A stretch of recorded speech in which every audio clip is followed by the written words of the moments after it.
What's happening, everybody?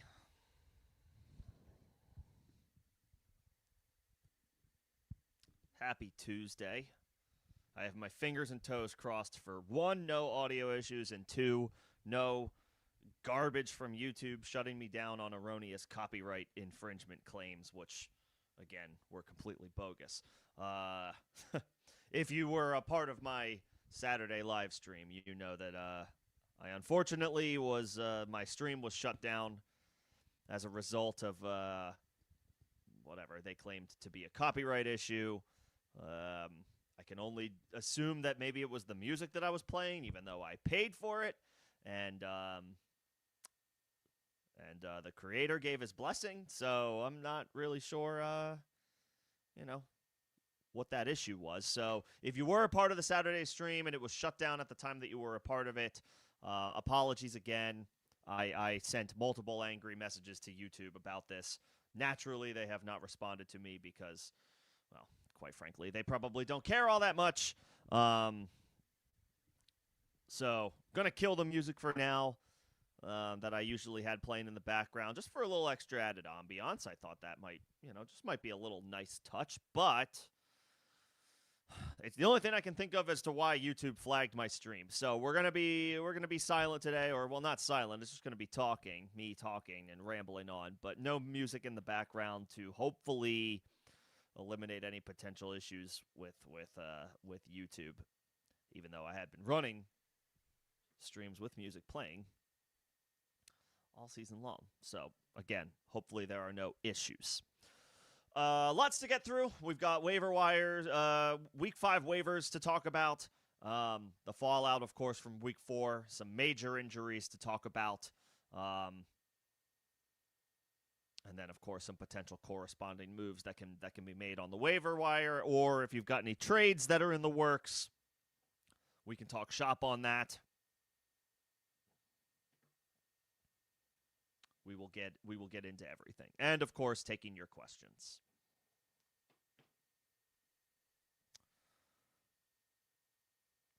From this week,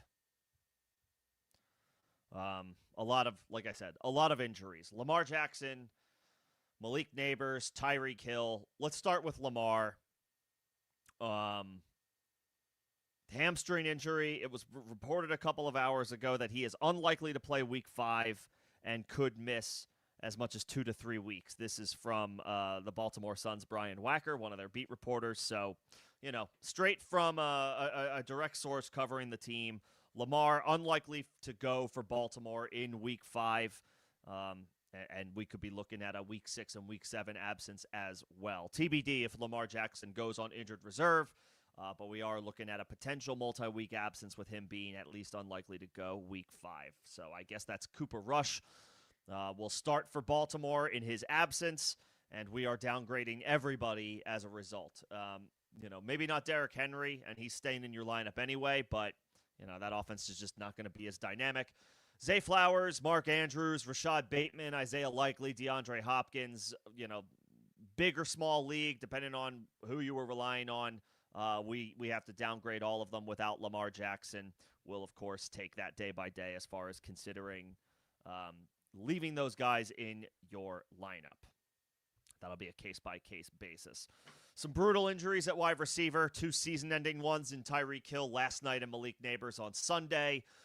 Neighbors tore his ACL and will be out for the remainder of the year.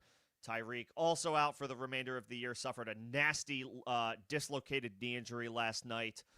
Multiple ligaments torn. Apparently, surgery was successful. I'm not a surgeon. I'm not a doctor. I'm not familiar with the procedure to correct a dislocated knee. Apparently, it's a good sign that the surgery was able to take place in one fell swoop. Nevertheless, Tyreek out for the season. At this point of his career, we're probably looking at a long road back anyway.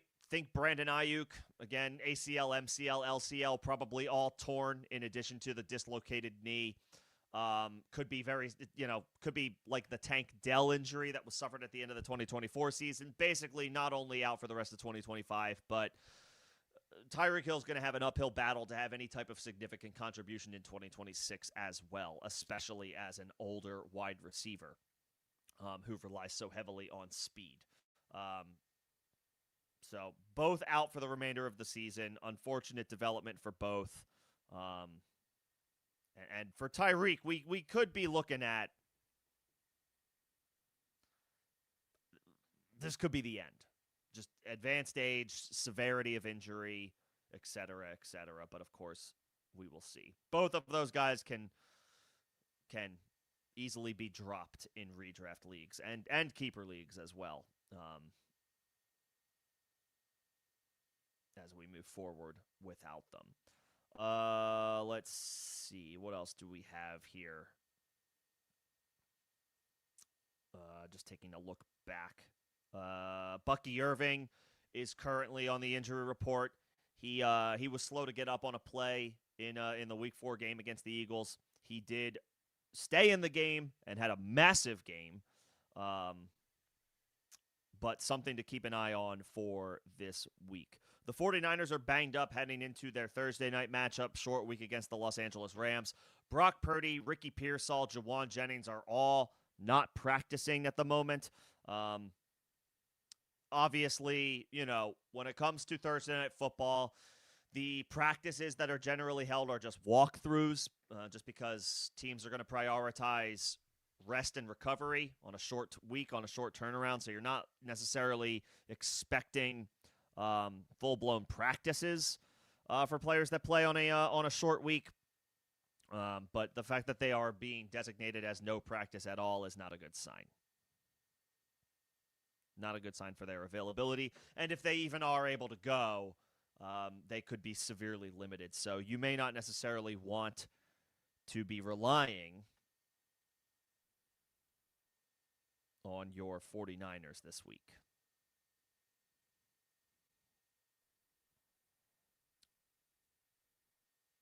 Let's see, what else do we have here?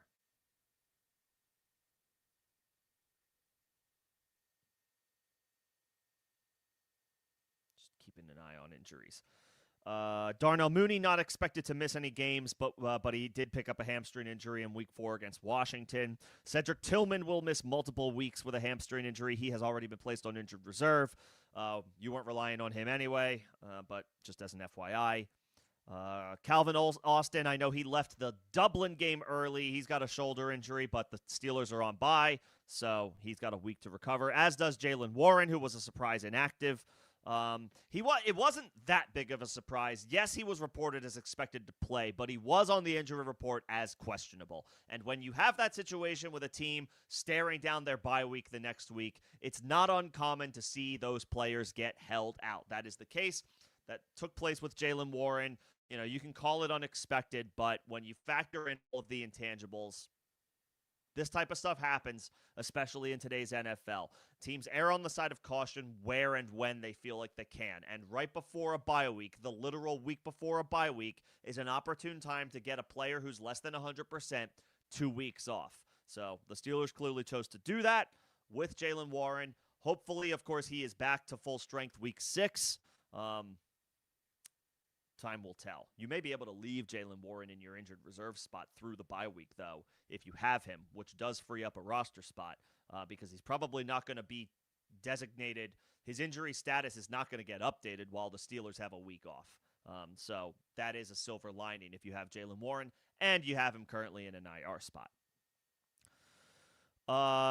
Multiple tackle injuries. Joe Alt suffered an ankle injury. I do not think he returned to the game for Los Angeles. I'm not sure what the severity of that one is. Same goes for Lane Johnson for the second straight week. He had to exit early for Philly with a shoulder injury, so he may need some time to get healthy. And then Colton Miller, the Raiders tackle, high ankle sprain, and I believe I saw that there's a minor fracture in there as well, so he's headed to injured reserve.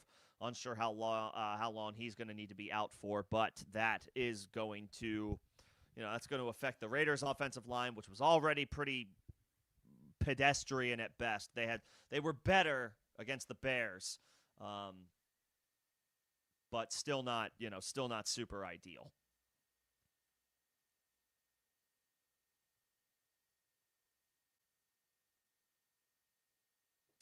And I think those are all the big injuries. I guess just really quickly, the Baltimore Ravens have suffered multiple injuries. Marlon Humphrey's expected to miss a couple of weeks. They also have a starting defensive tackle who is now out for the season.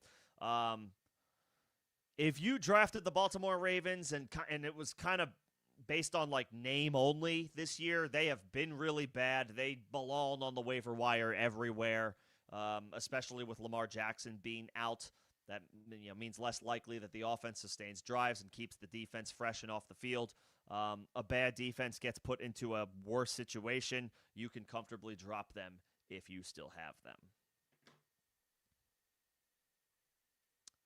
Okay, that is the injury roundup from this week.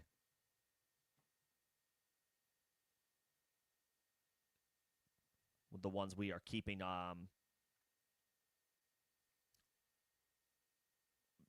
ones we are keeping an eye on being Pearsall, Purdy, Jennings, basically the 49ers, and Bucky Irving. Okay, I will quickly do now like a top-level overview of waivers, and then I will get into questions. What's going on, Nino? What's going on, Greg? Good to see you both. Thanks for popping in. And let me go ahead and take a look at some top options on the waiver wire. Obviously, the big name, and I'm not going to spend too much time on this because I don't think there's much that needs to be said, is if Woody Marks is still available in your league, and or not even really if you need a running back, just in general, just go get him. Running back depth dries up at the drop of a hat. All it takes is an injury or two, and then all of a sudden, at a high-risk position like running back, and then all of a sudden you could have some rock-solid depth and immediately go to struggling to fill the position. Woody Marks, top get on the waiver wire if he's still available. I think he's available in about 40% of leagues on Sleeper. That number should surely jump by at least, I would say, 30 percentage points tomorrow. He looks like the better running back. He got a lot of opportunities. He is giving this offense a burst that I just am not sure Nick Chubb has to offer anymore, unfortunately. I think he outsnapped Chubb this past week. And head coach DeMeco Ryans basically alluded in his post-game press conference that they need to get him more opportunities. Woody Marks, top dog if he's still available. Honestly, especially if you're like 1-3, or hopefully you're not 0-4, but if you could really use the help, like just drop your fob. Like drop your top waiver claim, drop 50% of your fob, whatever you feel like you need to do to get him on your roster. Whether he is startable this week or not is another question, but he's officially in the flex conversation at worst, depending on who your other options are. So go ahead and put that claim in for Woody Marks if he is still available. And then, of course, the injuries to Tyreek Hill and Malik Neighbors make other guys around their offenses more enticing. Wan'Dale Robinson is probably already rostered, but you might as well go double check because he's going to have a full-time, he could be wide receiver 1 from a target share perspective from here on out.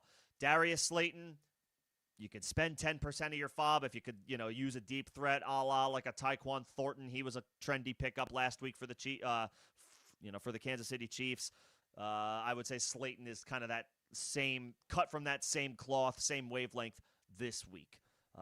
So either one, Wan'Dale in PPR leagues is probably a little bit more enticing. Slayton is a little bit more boom bust. If your league rewards big plays, maybe Slayton's a little bit more enticing. Again, he's the deep threat. Either one is fine. For the Dolphins, Darren Waller, welcome to 2025. I guess welcome back as well for Darren Waller. A 2-touchdown performance. It was against the Jets, but it was also his first game action in over a year. And now with Tyreek Hill down for the count, somebody's going to have to soak up targets. Yeah, it'll be Malik Washington some weeks. Maybe it's Darren Waller here and there some weeks. I'm calling out Darren Waller just because of what can be a volatile tight end position, depending on your options. Waller might be worth a look. And again, targets have to go somewhere with Tyreek Hill down for the count. So Waller for Miami, Wan'Dale and Darius Slayton for New York. Wan'Dale for the volume in PPR leagues, Slayton for the big play opportunities with the low floor potentially. I mentioned Bucky Irving's injury, so give Rachaad White a look. And honestly, he may fly under the radar on waivers a little bit because I feel like Bucky's injury status has kind of flown under the radar in light of the severity of the injuries to Neighbors, Tyreek, and Lamar Jackson. However, I believe Bucky is in the process of getting an MRI. We don't know the severity of his injury yet. And again, flying under the radar because he ultimately finished the game. But he is dealing with something coming out of week 4. If he has to miss a game, Rachaad White, probably sees a significant uptick in opportunities. You could throw Sean Tucker in there as well, but in half and full PPR scoring, Rachaad is going to be a little bit more of an appealing option for you.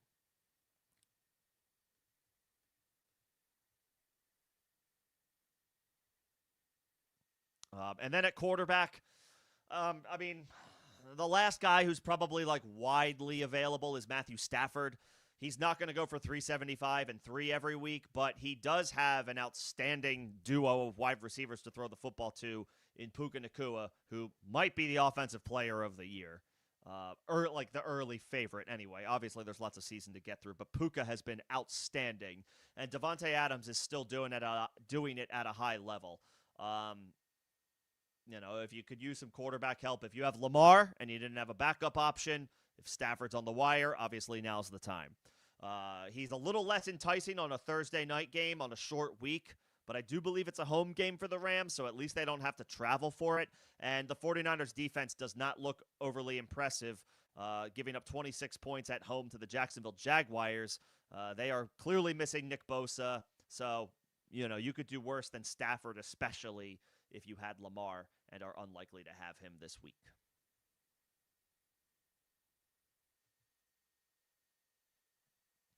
Okay.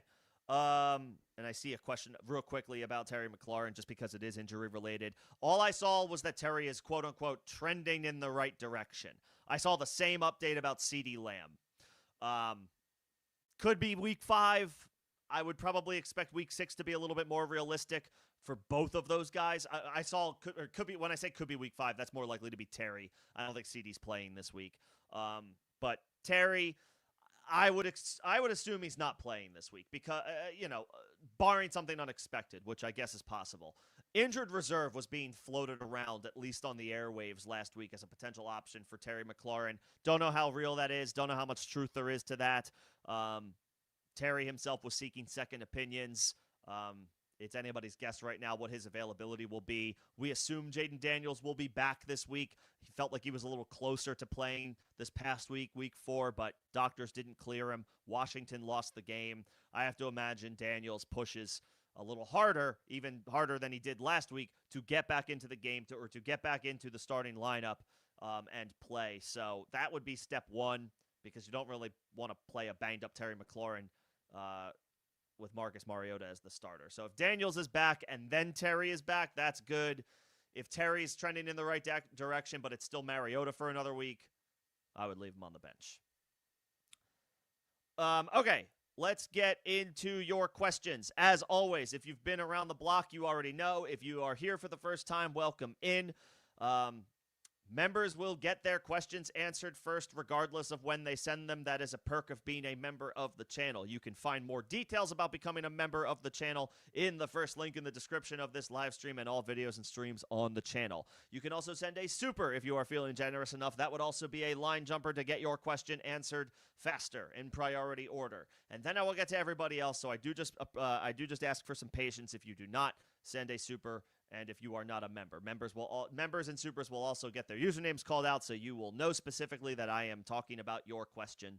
I'll make sure to call you out again as another perk. Whether you are a member or not, if you are enjoying the stream and the conversation, if you could just like the stream, that helps me out for algorithm purposes. Appreciate it in advance. So, Nino's got a thin room now and it got even thinner with Neighbors out. You might not use your number 1 priority.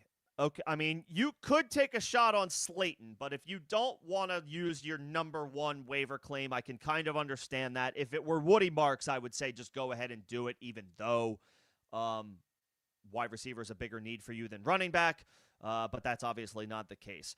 You don't necessarily need to use your number one waiver claim, but you may want to look into a trade. The fact that you have Ayamanor, and I know this because I saw it from fantasy points, not because I just happened to know it off the top of my head. Ayamanor had a 27% target share this past week. Now, apparently Calvin Ridley, almost forgot about him, is also dealing with some undisclosed injury. He only played like half, maybe like 60% of the snaps for the Titans this past week. He was not a full-time player this past week. He might be operating at less than 100%. They may have contributed to Ayamanor's 27% target share for week 4. However, he still earned it. He has been a key contributor and a regular contributor, regularly involved for Tennessee through the early going this so far. So you kind of already do, Nino, have a decent who I would have suggested as like a deeper dart throw waiver wire option at wide receiver in Ayamanor. So yeah, I don't think you have to burn your number one priority on Slayton. You can maybe tinker in the form of a trade. But yeah, I think it's fine to save your number one priority for now. Because Ayamanor would actually be, another guy worthy of the waiver wire if he's available. Greg, hope all is well to you as well. And that's to. Oh, and you grabbed did you start Woody Marks? Holy hell! I do see him as flex worthy rest of season. He again is giving Houston. I think he's giving Houston a shot in the arm in a way that Nick Chubb, unfortunately, just may not be physically capable of anymore. He's an older back who has suffered a lot of injuries late in his career, especially the nasty knee one from a couple of years ago. Nick Chubb is awesome. I would love nothing more to see Nick Chubb, stay relevant for NFL and fantasy purposes. That's a tall ask for an aging running back with multiple injuries. The Texans traded up in this draft to get Woody Marks. Joe Mixon's not coming back anytime soon. The team kind of reiterated that just recently again. This might be emerging as Woody Marks as the 1A here. Yes, he is flex worthy. It will be a little tough to trust him every single week because the Texans offense is not an easily trustable one. But he's out there and he's going to be involved.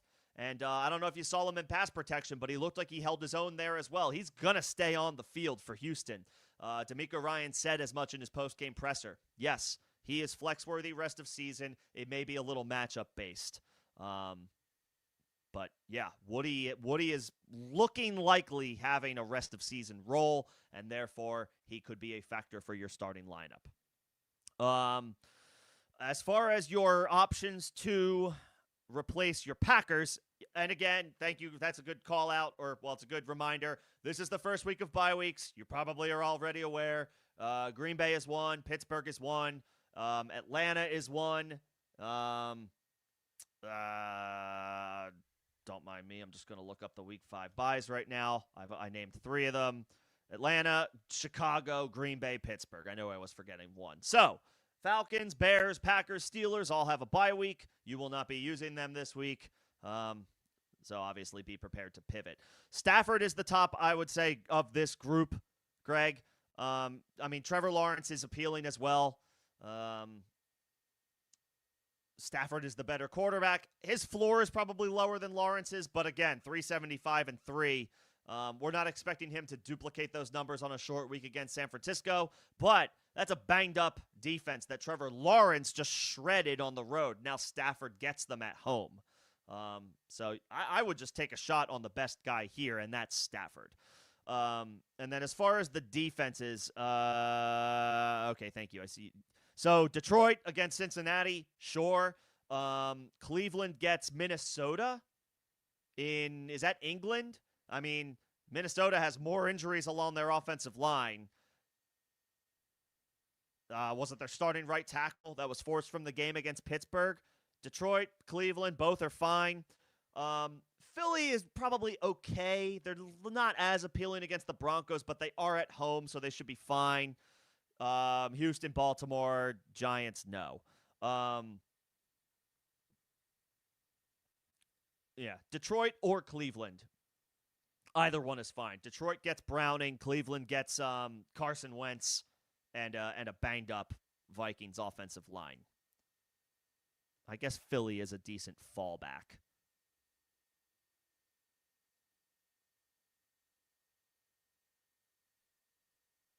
I guess Philly is a decent fallback if you don't end up with any other one of those. But I mean, Detroit, this is for everybody. And in the event, I don't know that it's likely, but in the event that the Detroit Lions are on waivers for you, they just killed the Browns. They sacked Lamar Jackson 7 times on Monday Night Football, and now they get Jake Browning, who straight up looks like he doesn't belong, respectfully. Disrespectfully? It doesn't matter. He's not watching this. And if he is, then he's got bigger fish to fry. Hi, Jake Browning. I mean, Detroit looks great.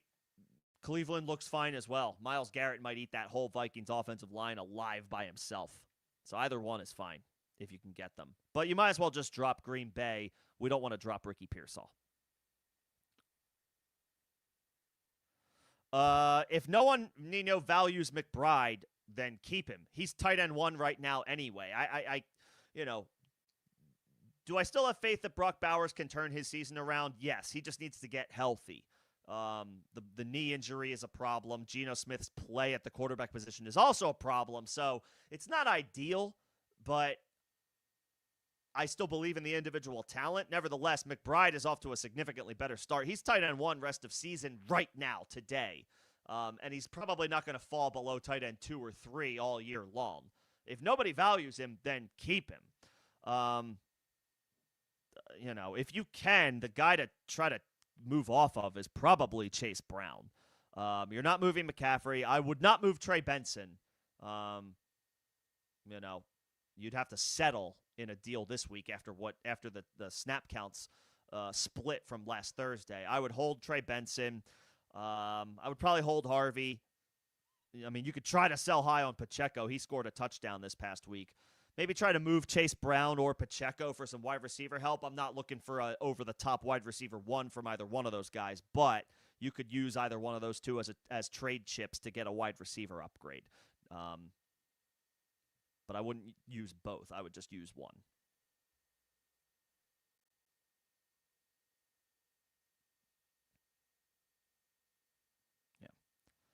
Yeah. Detroit, and really quickly, and then I said just to wrap up Greg's thoughts here, and then I will go up to the top of the chat again.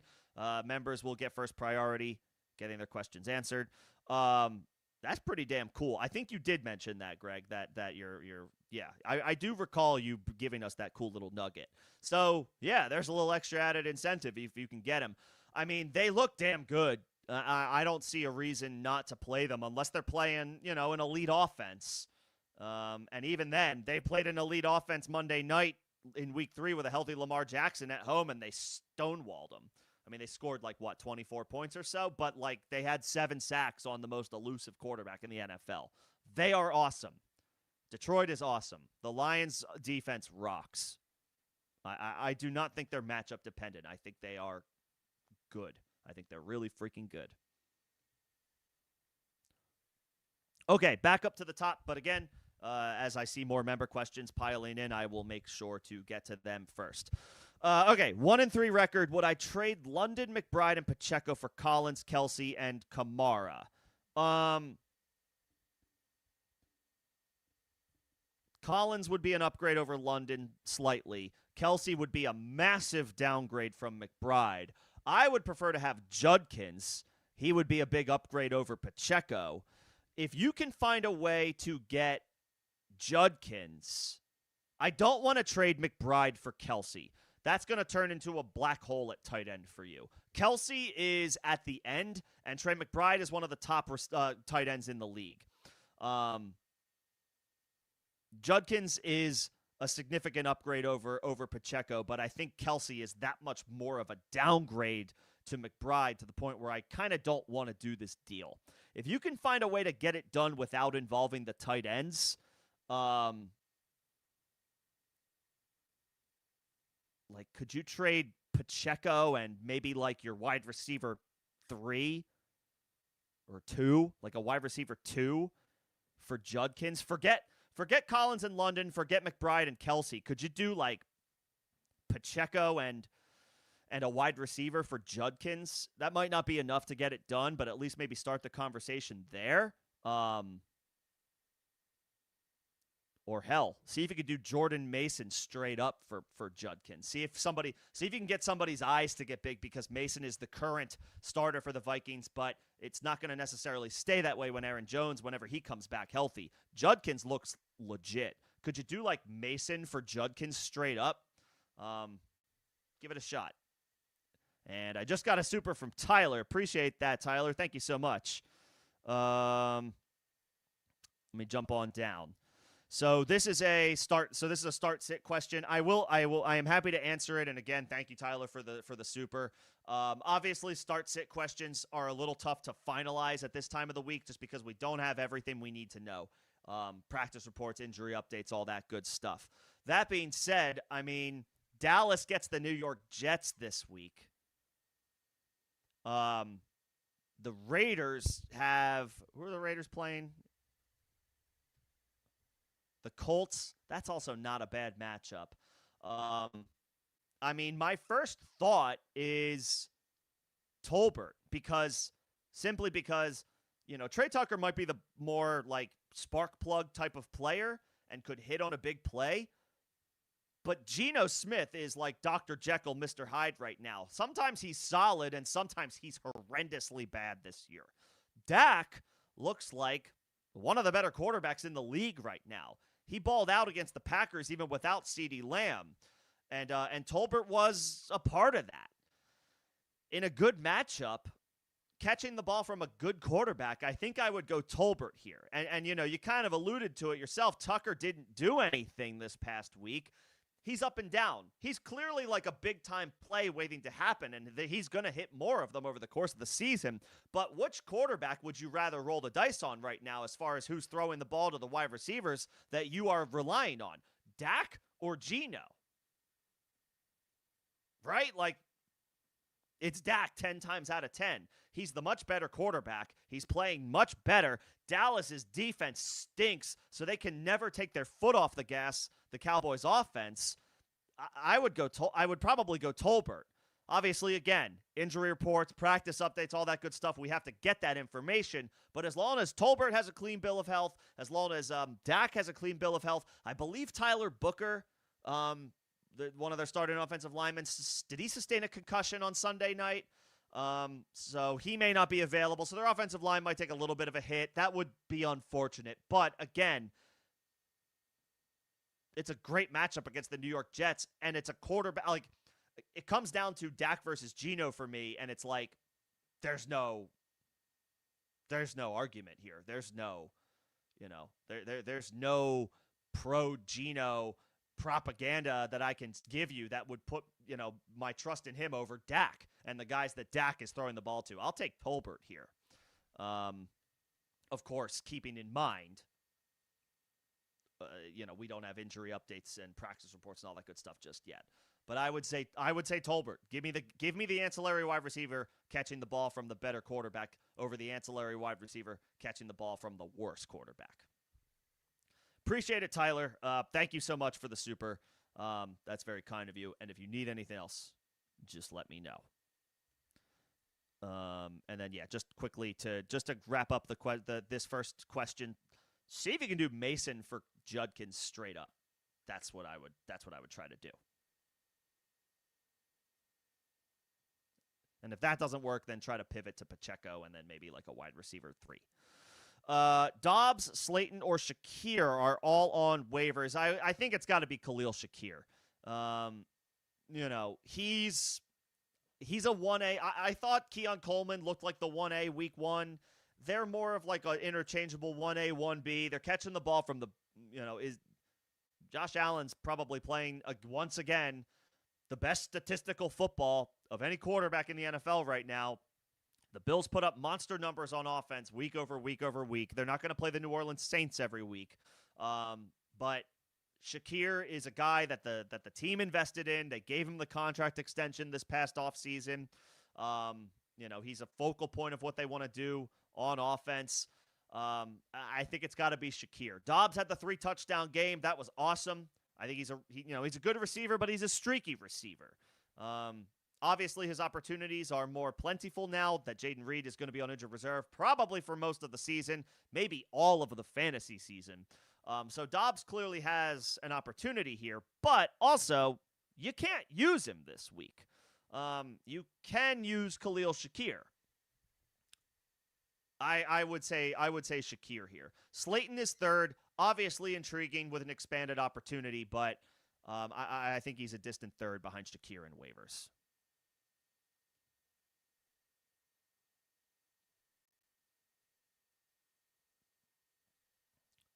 And then really quick, Nino's got another question. Marv and Marks is solid for McBride. I mean, yeah, but like, who's your tight end? Who's going to be your tight end? Marv plus Marks would be a great return. The problem is, are you dealing with a black hole at tight end if you trade Trey McBride? And on one hand, yes, a random tight end could be easily replaced by the waiver wire, but you don't have a random tight end. You have the best one, at least right now, for fantasy. It's hard to justify for me giving up Trey McBride unless I'm blown away. And that's a good offer. Marvin Marks is a good offer. Andrews are strange. So you got Andrews, who's going to be without Lamar for maybe 2 to 3 weeks, and Isaiah Likely is back. And then Brenton Strange is solid. I think he is like second on the team in targets. But he's a big downgrade from Trey McBride. I would need a significant upgrade at wide receiver and or running back, and I like Woody Marks. And Marv he bounced back with the touchdown. He was on his way to a second straight disastrous game with Arizona, and some may argue he still ended up having a disastrous game anyway. I like those guys. Unless I feel I severely need the help in other areas, I need to be blown away to give up Trey McBride. Otherwise, I do not have the positional advantage that I drafted when I drafted Trey McBride as high as I did. It's a good offer. I'm not even saying don't take it. I just have a hard time justifying moving right now and maybe rest of season the tight end one. Just because of the positional scarcity and how difficult it is to fill that spot. Let's see. I got the Tyreek replacement question. I got the good call on any updates on Terry McLaurin. Again, trending in the right direction. Let's see. I got Nino's questions. I got Greg's questions. Is it worth selling Genty high and trade for someone like Hampton? I mean, if you better be getting Hampton plus. Is Genty going to have another 3-touchdown game? Yeah, probably not. But we saw what he's capable of. He's an elite pass catcher at the running back position. Then he had a monster overall game and monster overall usage. Hampton did as well. They both played great. They did. They both played great. They both were awesome. And both are looking at bell cow roles. But, like, for me, it's like, why would I trade one for the other unless I'm, like, what is the benefit for me? Unless you just genuinely believe in Hampton more than Genty and you yourself are comfortable with a one-for-one swap, like, okay, sure. But if I'm going to make a trade like this, I need to be enticed. Because they both balled out, but also Genty, like, he slightly outscored Hampton. So, like, make it worth my while. If I'm going to trade Genty for Hampton, and again, I like Amari and Hampton. Both of these guys look great rest of season. If I'm going to do this deal, entice me. Give me a reason why I would trade Genty for Amari and Hampton. If it's Hampton plus, okay, now I'm a little bit more interested.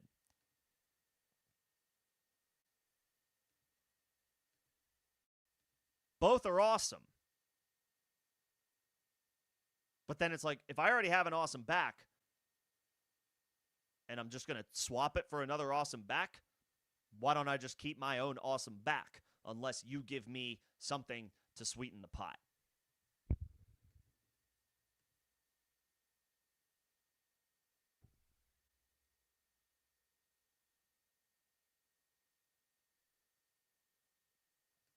That being said, like I said, if you yourself value Hampton, then go for it. And then again, defensive recommendations for week 5. I don't know that Detroit is available. If they are, get all over that. Cleveland gets the Vikings, and they have a banged-up offensive line. Who's playing the Tennessee Titans? Who's playing the New Orleans Saints? I mean, whoever's playing those teams. Arizona at home. They're not spectacular, but they have 10 days off because they played Thursday night, week 4, and then they get the lowly Titans. Arizona's fine.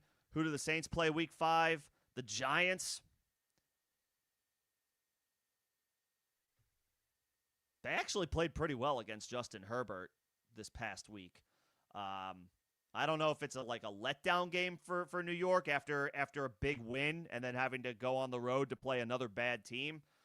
But also to that point, I don't know if there's such thing as a letdown with a bad team. I mean, the Giants could be sneaky against the Saints. The Cardinals could be solid against the Titans. Those are two offenses that we clearly want to target until further notice. Detroit would be the big one if they're available. Cleveland would be another one. You know, maybe Philly got dropped. They're not like my most excited option, but they are at home at least. It's not going to be could be a tough matchup against the Broncos, but they did, Denver did play on Monday night, so they have a short week and traveling on the road for this game, so could be a tough spot for them. And again, Philly might have gotten dropped going on the road to play Tampa this past week, if they're available. Okay. I'm going to keep it moving. Let's see. Do you trade away Olave, Pittman, and Goddard for Bowers and Judy? Yes. Yes. Yes.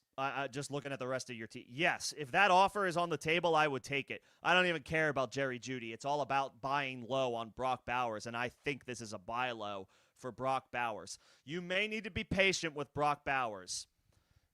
He's dealing with the knee injury. He's dealing with bad quarterback play right now. He doesn't, he's not getting funneled the work that he did last year with Gardner Minshew and Aiden O'Connell. And again, he picked up the knee injury after week 1. I think he's been kind of hampered by it ever since. It may take him some time to get healthy. The Raiders' bye week is week 8. Maybe that's the time that we need to be patient on with Brock Bowers. But you're giving up Olave and Pittman. You already have the Rams wide receivers. I know Devontae Smith hasn't been great so far this year. I think that's more of an indictment on Philly's offense. And I mean, Jalen Hurts went 0 for 8 in the second half of the game this past week. So they straight up didn't complete a pass in the second half of the game. So Hurts needs to play better. The scheme isn't great right now. The offense in general is not playing well. So Devontae Smith is a little tough to trust. But you have Puka and Devontae Adams, so that kind of takes care of a lot of things for you.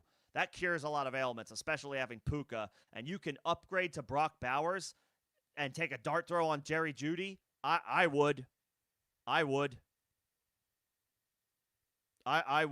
do this.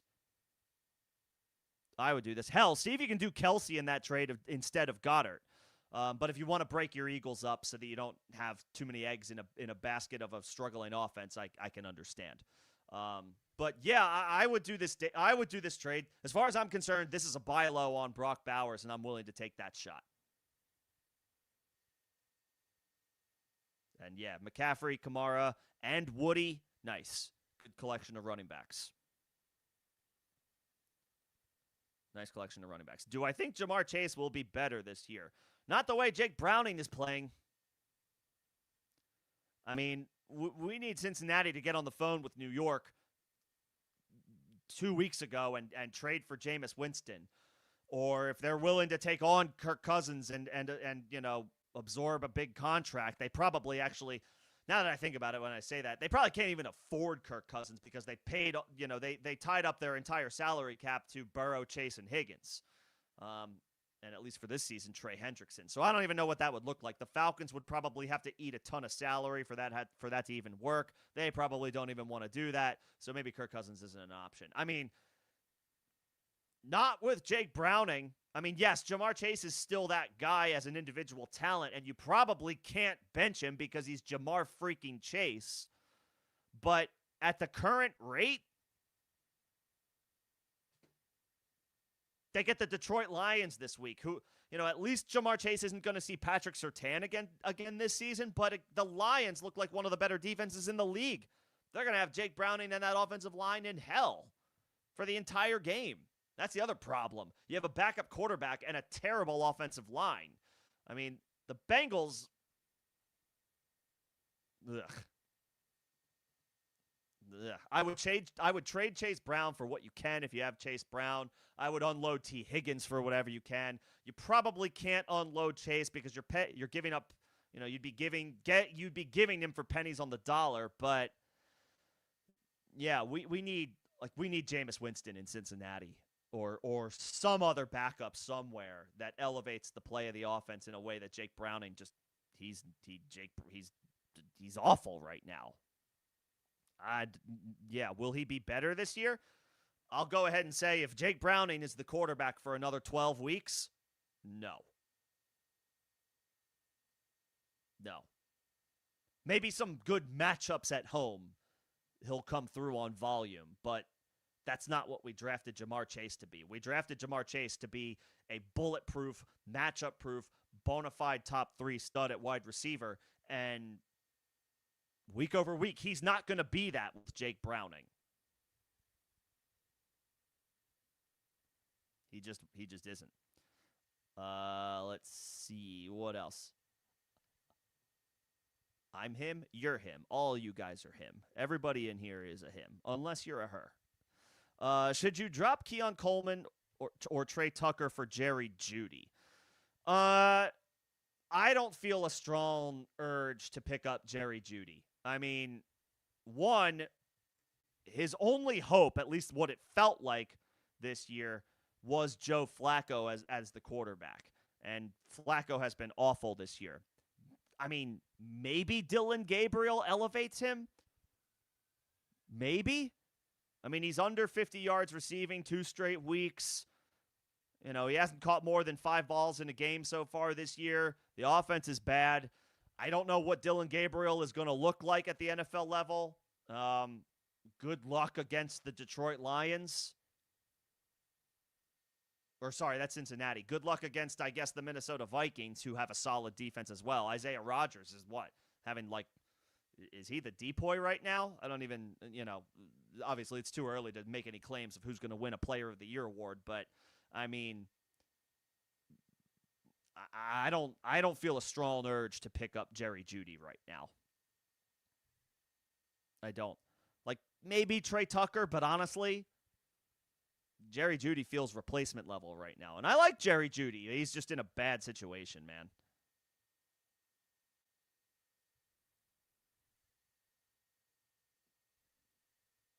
Just in a bad situation. All right, let's see. Patrick, Quincy, Zach, I see your questions. Sit tight. I will get to you guys, but I got to get to a couple member questions at the bottom. What's going on, E111? You are correct. Kirk Cousins, even if he did find his way to Cincinnati, that offensive line is a picket fence. He would get absolutely obliterated. We need somebody who's at least a little mobile in there. But it is a good call out. And again, I don't know that the salaries would even work because Kirk Cousins is getting paid a ton of money. He's getting paid a ton of money, and the Bengals salary cap is tied up to 3 players right now. Maybe 4 for this year, including Trey Hendrickson, that he's making like $30 million this year for just 1 year. I mean, yeah, Cincinnati would have to go to Atlanta and be like, hey, can we have Kirk Cousins? And also, can you pay him like 75% of his salary to not play for you? Like, that would be great. Thanks. It's probably not going to happen. Rank these tight ends rest of season: Strange, Andrews, Waller, Mason, Taylor. I want to believe Andrews is one here, just based on his track record, but now Cooper Rush is slated to potentially start week 5 and maybe week 6 and 7 as well. We don't know how much time Lamar's going to miss. It was reported that he is unlikely to play week 5, which I guess leaves the door open for him to play this week, but I don't know. Seems unlikely. Feels unlikely. So I guess, and then Isaiah Likely has made his return. He's officially back for Baltimore. So I guess it's Strange, just because I would put Strange over Waller slightly, because I think Jacksonville is slightly less of a train wreck than Miami. I mean, Jacksonville had a pretty impressive road win against San Francisco this past weekend. Miami beat the Jets on Monday night. Good for them, but they just lost Tyreek. They're still only 1-3, and it's kind of tough to trust them right now as far as, is their season going to stay afloat? And Waller is older. He's older. He had some injury stuff in the with the Giants and toward the end of his tenure with the Raiders. What's that offense going to look like week over week? Obviously, targets are wide open now without Tyreek, but how much do we trust anybody, not named Devon Achane on a week-to-week basis? Like, yeah, Jalen Waddle gets a boost, Darren Waller gets a boost, Malik Washington gets a boost. I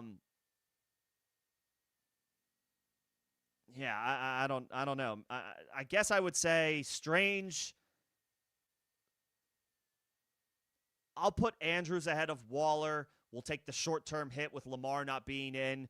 But Andrews is a guy where, he's got the track record, even though Likely is back. And then I'll say Waller. And then I'll say Mason Taylor. I mean, he had a nice game. He's been quiet. He had his first real involvement against the Dolphins. We've got no track record to go off of with Mason Taylor, though, so he's 4th.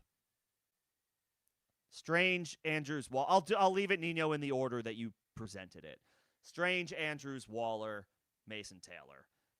And I put Andrews 2 with the potential that he can ascend back to 1 with a healthy Lamar. Yeah, and then Jameis with Cincinnati is, I think, that's the pipe dream right now, right? Ideally. I got this question. I don't feel a strong urge to pick up Jerry Jeudy. Trade, like, he's a throw-in a trade to get Brock Bowers on the buy low? Sure, fine. That was a previous question. To pick him up outright and drop somebody else, I don't feel a strong urge to do that. Trade away Allen. Josh Allen? For a second, I thought it was Keenan Allen. For a wide receiver, you have May. You're waiting on Lamb. Tet's been good. Ladd's been bad. Ridley's been bad. Coleman's been meh. Then you have Javonte, Mason, Aaron Jones, Benson, Tootin, Hawkinson, and Jawan. I'd rather trade May in a smaller deal. Because if you trade Josh Allen, first of all, you're trading the best fantasy quarterback. You're trading top, and then all of a sudden you do not have that positional advantage anymore. So you better get a frontline stud. If somebody's willing to give you a frontline stud, like I'm talking a top wide receiver, you're not going to get Puka, but if you can get, I don't know, like Nico, I don't know about Nico. You don't want Jamar Chase right now. You already have CeeDee. I mean, can you get JSN? Like Jackson Smith and Jigba, or like Nico Collins.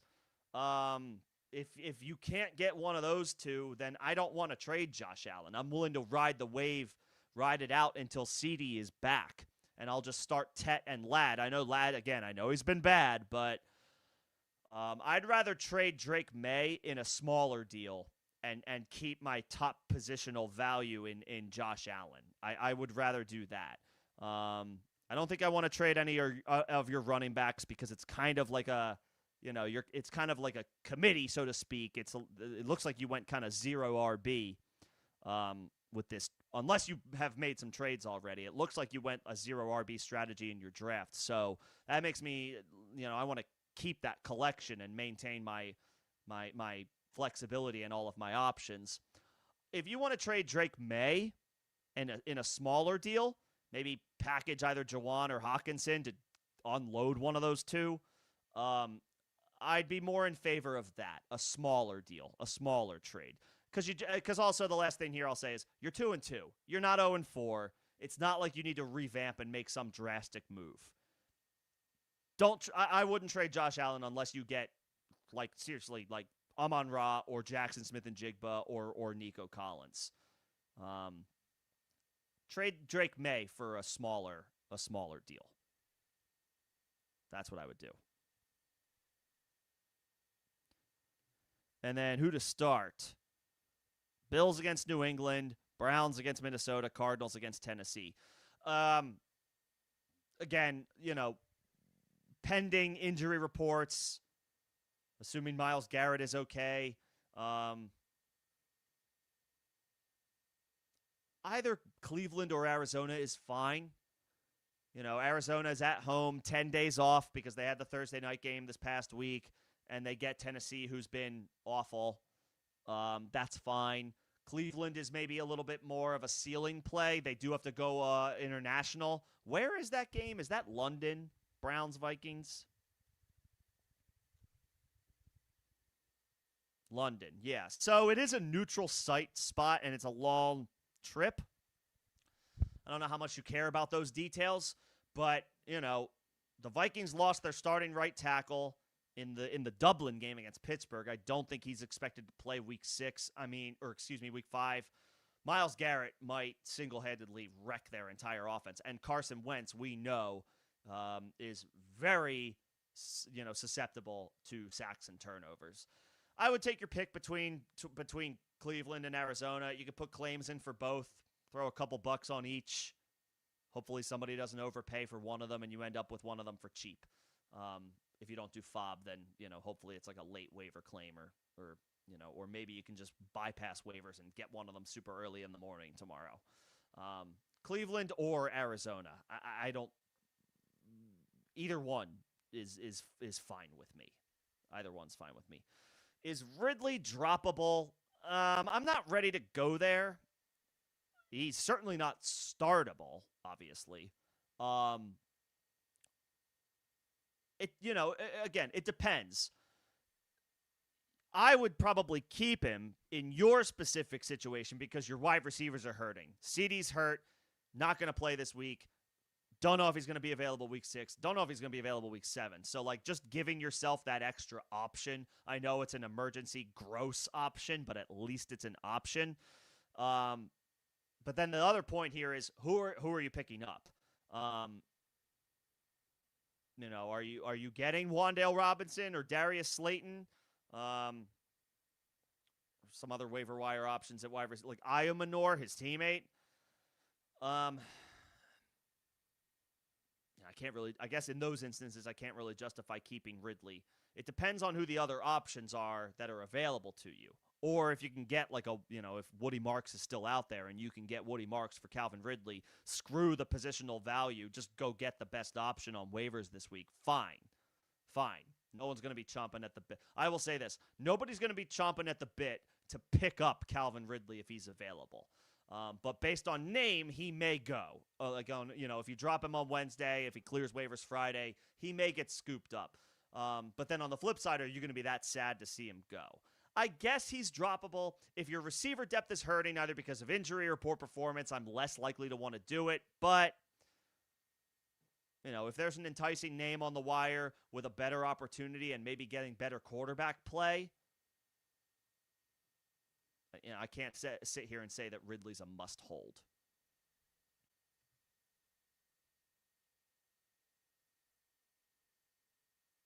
Yeah. You have an offer of Tyler Warren and A.J. Brown for your Goddard, Pittman, and Devontae Smith. You can get Tyler Warren and A.J. Brown for Dallas Goedert, Michael Pittman, and Devontae Smith. Smash accept. Don't even think about it. Run, don't walk. I 100% am doing this. Tyler Warren might be a top 5 tight end rest of season. He's good. He's good. And, dating back to his days at Penn State, they would line him up in the backfield. Now they're doing it in Indianapolis. They're finding all different types of ways to get this dude the ball. They're giving him goal line opportunities as a runner with Jonathan Taylor on the team. That's how versatile this guy is and how willing the Colts are to use him in that versatile role. He's an upgrade over Goddard.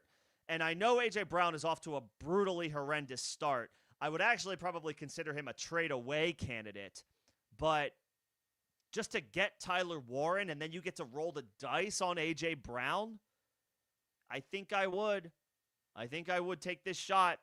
Again, I know A.J. Brown has done absolutely nothing this year, but it's A.J. Brown. You take these chances when the opportunity comes to you. You roll the dice. You hope for the best. If it doesn't work out, at least you still upgraded at tight end. And I like Dallas Goedert. Tyler Warren might be top 5 rest of the way at the tight end position. Who would you rather have than Tyler Warren? McBride, I'll still say Bowers. You could maybe say Kittle, but Kittle's not coming back for another week or so. Tucker Kraft, maybe. Jake Ferguson, he's going to take a hit in opportunities when CD returns. Tyler Warren might be more than top 5. I would do this deal. I would, if you can give up Goddard, Pittman, and Devontae Smith for Warren and A.J. Brown, smash accept. Smash accept. 100%. What's running back to pick up off on waivers? Oh, well, hell. Woody Marks would be the answer, but R.J. Harvey was, a 5th or 6th round pick in your redraft leagues this year? I know that's not an indication of how well he has done thus far, but it's an indication of what the consensus and what the market believes in when it comes to R.J. Harvey, and he exploded last night against Cincinnati. Now, Cincinnati has a horrendous team. Horrendous defense, bad, oh my God, Cincinnati. I'm not going to continue to pile on Cincinnati. It's obvious that they have a lot of problems. But R.J. Harvey still took advantage and made big plays. His role is only going to grow. It might be, it might be rough sledding or a little bit tougher against the Eagles in Philly this week, but it's a good offense. We trust Sean Payton as a play caller. And J.K. Dobbins, off to a great start. Super happy for him. He's dealt with a lot of adversity in his NFL career. I root for guys like that to succeed. But he is older with a lengthy injury history. Harvey's older, too, as far as prospects go, but he's still a rookie, which means the wear and tear is minimal. Get both if you can. Get both if you can. And it's I see it's a shallow league. I don't know who your starting wide receivers are. I would drop Olave. I know Olave had a decent game. He caught the touchdown, but that's a volatile offense to trust week over week this year. Harvey and Woody Marks, I want both of them if you can get them. You have Tet, you're keeping him. I don't know if you have another stud option wide receiver 1 to turn to. But I would add both of those guys. You can never have too much running back depth. You can never have too much running back depth.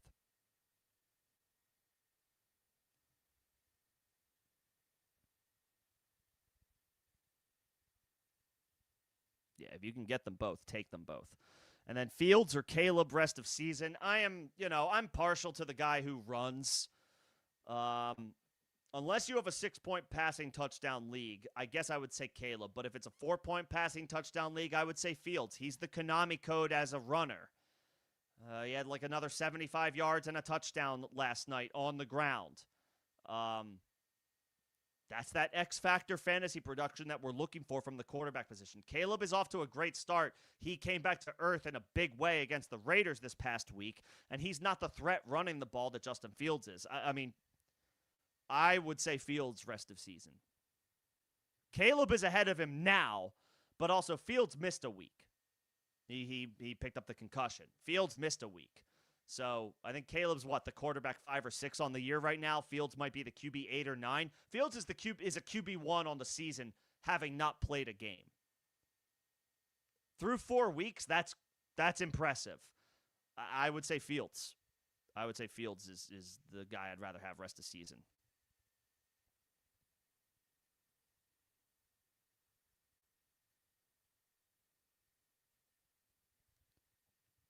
Zach, thank you for the super. Appreciate that. And okay, understood.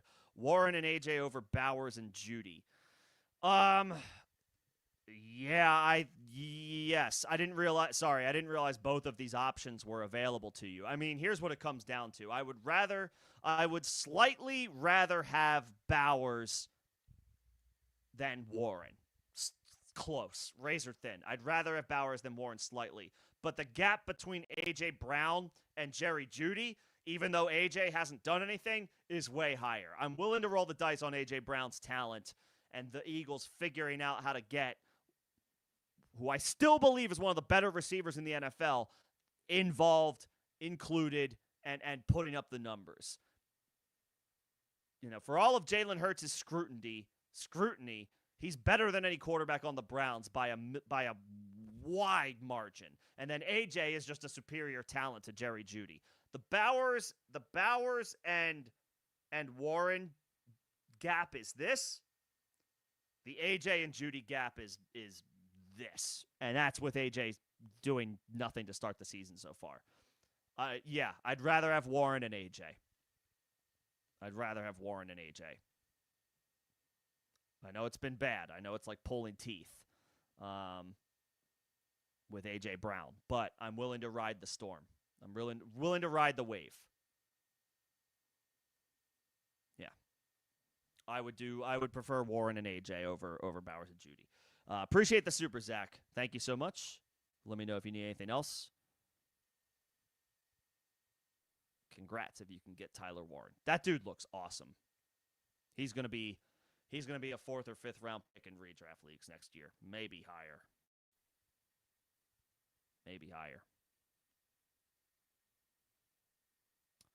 Is DJ Moore droppable? So, I mean, you know, on one hand,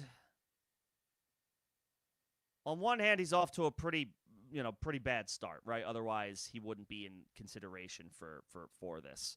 But he does have 4 catches in 3 straight games. He had 5 in week 2. I know he's been under 50 yards receiving these past 3 games as well. And he's got 1 touchdown on the season. It was week 3 against Dallas. I wouldn't drop him. I would maybe see if you can get an RB5 in a trade, depending on what your wide receiver depth is. You could see if you can unload him for anything you can get, any running back depth that you can get. Obviously, it's less than ideal. The Bears' offense is very up and down. Rome Odunze has emerged as their clear-cut top option. And then, you know, they spread it around to Cole Kmet, and obviously they get DJ involved. They get the running backs involved, and then, of course, Caleb is running. He's running a lot. Running a decent amount. Maybe not running a lot, but he's running a decent amount. So that takes away pass attempts. So the volume just isn't there for DJ Moore anymore. You also have to remember this is a new offense and a new system that the Bears have implemented under Ben Johnson. So maybe it's just taking a little bit more time for Caleb and DJ to get on the same page in this offense. However, he has been usurped by Odunze. That's what it appears to be anyway, as far as the top option, the top target. The question is, who are you dropping him for? You know? Who am I dropping DJ Moore for? Who am I getting? If it's, you know, is it you know, an Iamanor, a Wan'Dale Robinson, a Darius Slayton? You know, it's hard to pull the trigger on something like that. It also depends on how desperate you are to get another player in your starting lineup that you feel can help and contribute sooner. Like as soon as this week, because DJ Moore doesn't help you this week. He's on bye. Like, are you 1-3 or 0-4 and you're feeling the heat and DJ Moore is doing nothing for you at this point? Okay, fine. Again, it depends on who the options are available to you on the wire. But are you 3-1? Are you sitting pretty? Are you in good shape? Do you have good wide receiver depth? Then maybe you hold and ride the wave for a couple more weeks. Maybe the bye week is a get-right situation for Moore. They take this extra time to get him more involved, more included in the offense. This is obviously hypothetical. We don't know that it's necessarily going to happen, but it could. It depends on your specific situation. If you're desperate for depth that can help you now because your record isn't where you want it to be, or your wide receiver depth in general is hurting and you need a body this week, then sure, fine. But if you're in good shape with your record or your points scored and you feel like you can weather the storm and wait it out a couple more weeks, then I would maybe hold. It depends on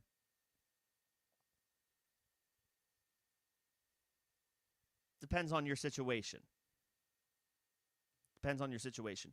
I will get to the other question about Isaiah Bond here shortly, but I got a member question, and then I got another super from Tyler. Appreciate it, Tyler. E111, would I drop Sharbs or Tootin for Woody? I would probably drop Tootin. And I like Tootin.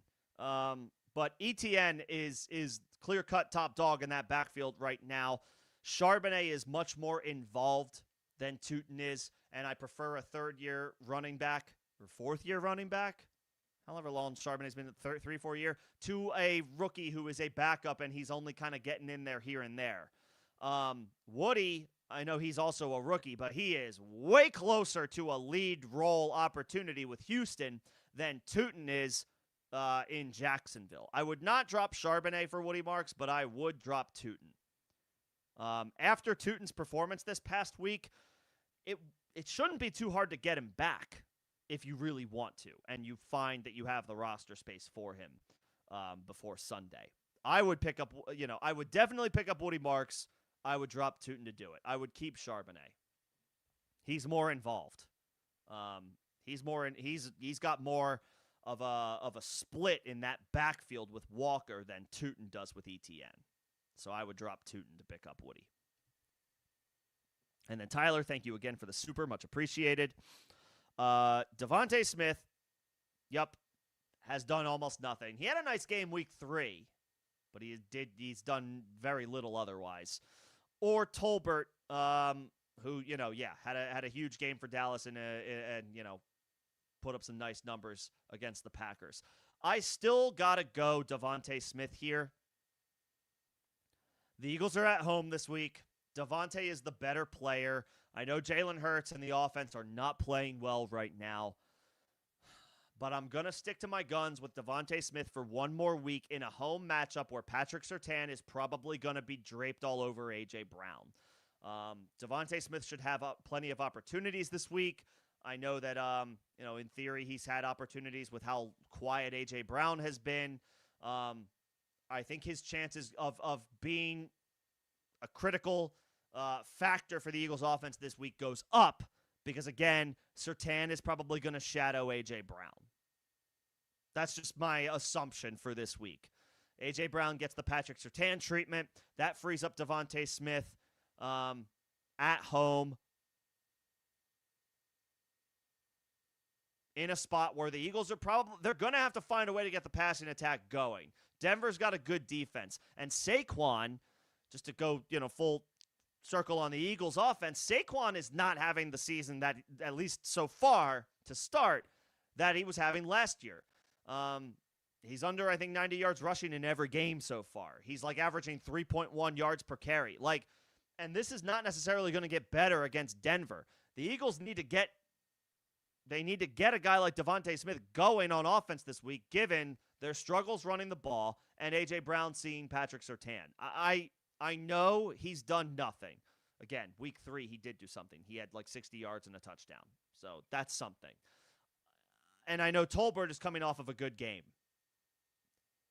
I can't play Jalen Tolbert over Devontae Smith, not yet.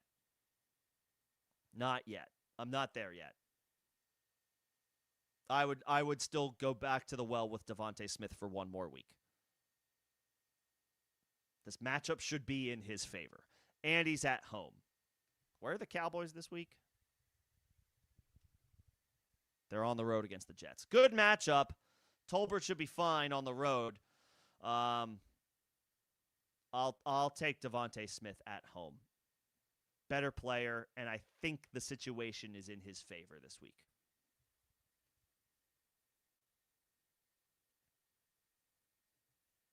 Yeah, give me Devontae Smith.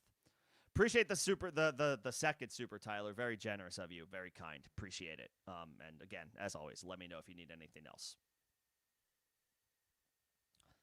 And then let's see. I had a question about Isaiah Bond, who is in theory going to get more run with Cedric Tillman on injured reserve. Here's the thing. Cleveland's offense outside of Quinshad Judkins has been pretty pedestrian. And now that was with at least a veteran in Joe Flacco in there who has seen it all. Now we turn to a third-round rookie who is getting his first real NFL game action, his first true NFL start. I say real because he played in the preseason, obviously. But Dillon Gabriel is going up against, just for this week, the Detroit Lions, who have been smoking people. They get the Vikings. I keep doing that. The Bengals get the Lions. They get the Vikings this week. But the Vikings have a good defense too. I have no thoughts on Isaiah Bond other than, yes, his opportunity is here with Tillman on the shelf. I just can't get attached to really anybody in that offense right now outside of Judkins.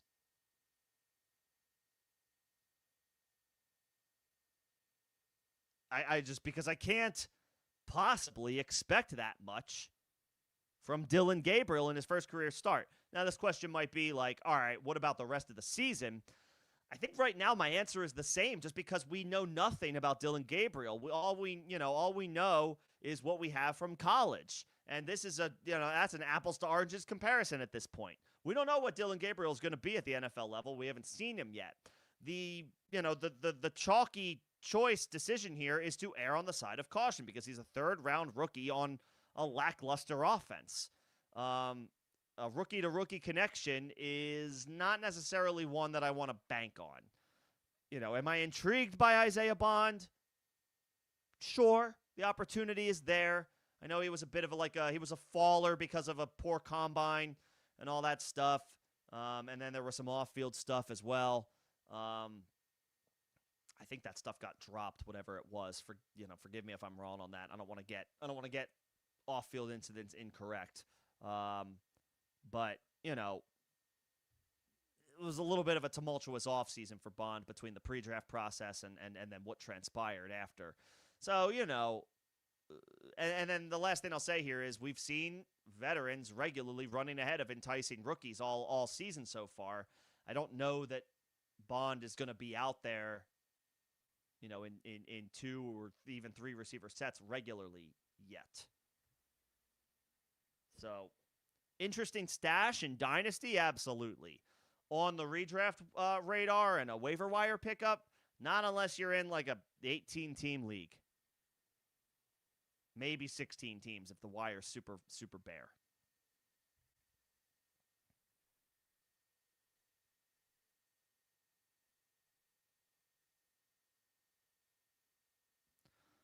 Okay, keeping it moving. What's the Bengals' incentive to not throw in the towel? If you believe that Joe Burrow can come back this year, and that if you can stay afloat, you can make the playoffs. However blindly silly that might be from the perspective of the Bengals, if there is a window of opportunity that Joe Burrow can return this year, then you owe it to your team, to the players, to everybody. I'll say the fans as well. I know that, the owners may not necessarily care about that stuff, but although they should, they want to still sell tickets. If you owe it to yourself as a franchise to try to stay afloat for as long as you can and extend the possibility that Burrow can come back this year. Even if he's 70% of what you would normally expect, he's still Joe Burrow. That's the incentive. Sneak into the playoffs, and then, if you have a guy like Joe Burrow, then anything can happen. That's the incentive. Will it work? I don't know. They don't have a very good roster, so it's fair to say it might not matter. But when you have a franchise quarterback who has not had his season entirely ruled out yet, then you better do everything you possibly can to stay competitive and try to win some of these games. Even if you're a game or two under 500 when he comes back, if there's 3 games left and you can get to 9-8, or, whatever. Maybe it's like the AFC North with Lamar Jackson's injury. This could be a situation where an 8-9 team wins the division. Baltimore's off to a bad start. The Browns are still the Browns. The Steelers are solid, but they're not world beaters right now. I mean, if the Bengals can stay afloat, it's not out of the realm of possibility that they're in contention for the division with a bad record. So yeah, I mean, they owe it to themselves to try. And they wrecked their salary cap with the contracts to Chase and Higgins. So you might as well go for it. That's my thought process here. I can't imagine being the owner of the Bengals and watching Jake Browning play football right now and thinking to myself, yeah, I'm good. For the sake of all of us, not just Bengals fans.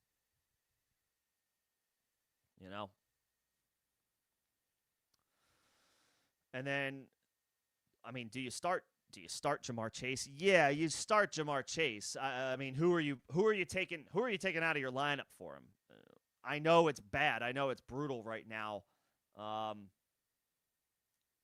need to see a couple more weeks of, I guess, theoretically horrendous play before I even consider benching Chase. I can't do it yet, even though the situation is bad. He's still an elite talent. He's still a stud. And there will be weeks where he comes through. Will it be this week against Detroit? I don't know. But it's Jamar Chase. I can't take him out of my lineup yet. I just can't. And then, do you trade Hubbard and Higgins for Kyren Williams? Sure, if you can. Because Higgins I'll say this, Higgins is a guy that I would be itching to move off of. Because he's even more of a black hole with Jake Browning than Chase is. And I trust Kyren right now more than I think I trust Chuba Hubbard. The Panthers offense, they got smacked around by the Patriots this past week. Chuba only ended up with 13 touches.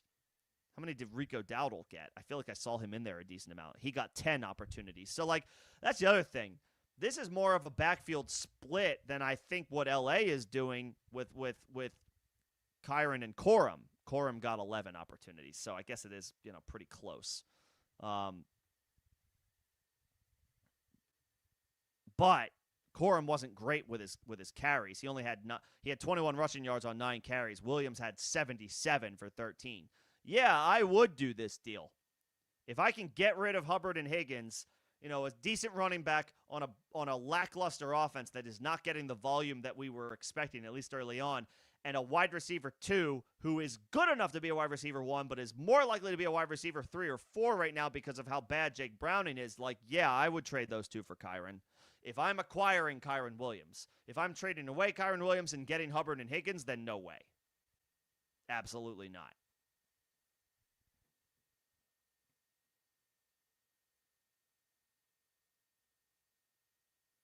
And there it is.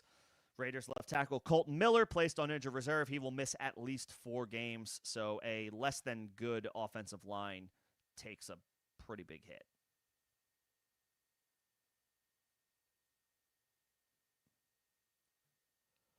Checking to see if there's any other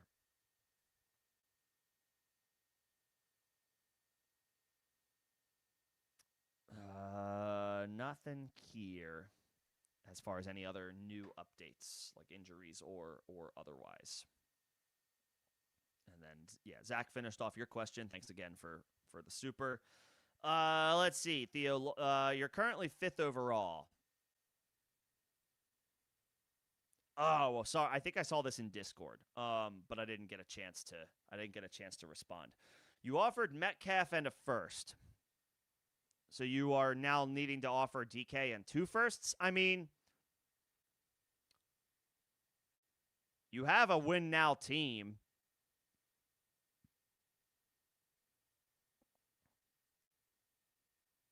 Here's the thing. I'm not opposed to this because it theoretically vaults you into top 2 or 3 in the league, but you're still hurting at tight end. And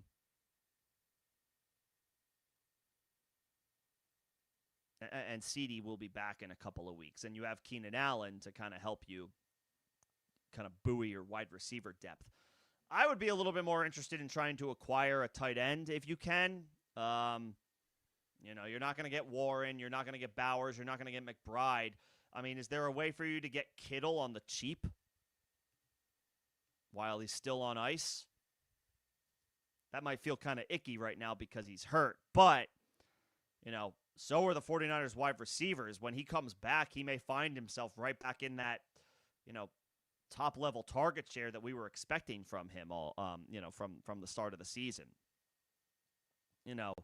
Kelsey and Andrews are barely tight end ones anymore.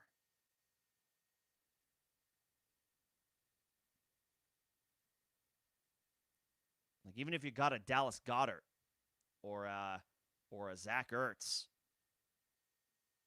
just to give yourself another tight end option, I might look to go that route.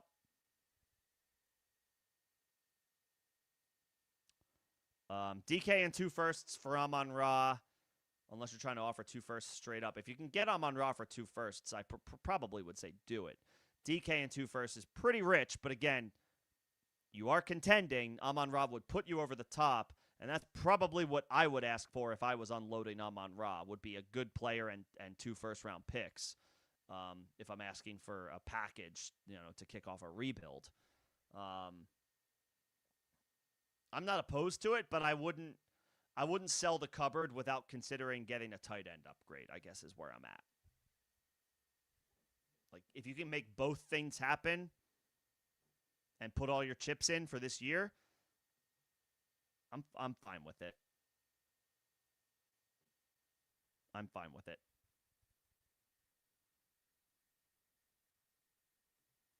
What's going on, Bobby? Good to see you.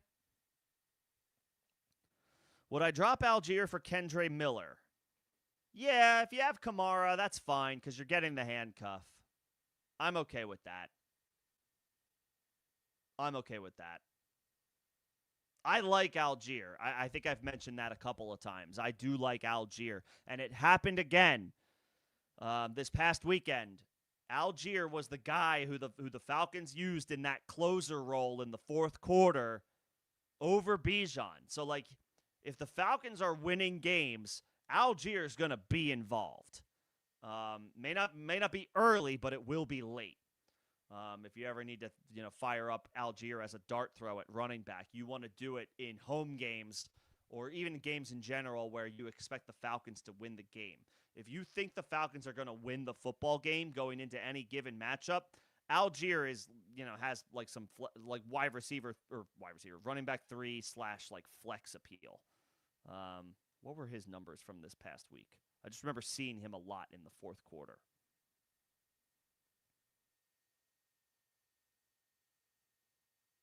Yeah, I mean, 16 for 51 and a touchdown. Not great, like, yards per carry, but great involvement. 16 carries, 50 and a touch. Like, you'll take 10 points for a flex. So, he's valuable, but I guess for you, Miller is a little bit more valuable because you have Kamara. So you get that handcuff. So I think I'm okay with that.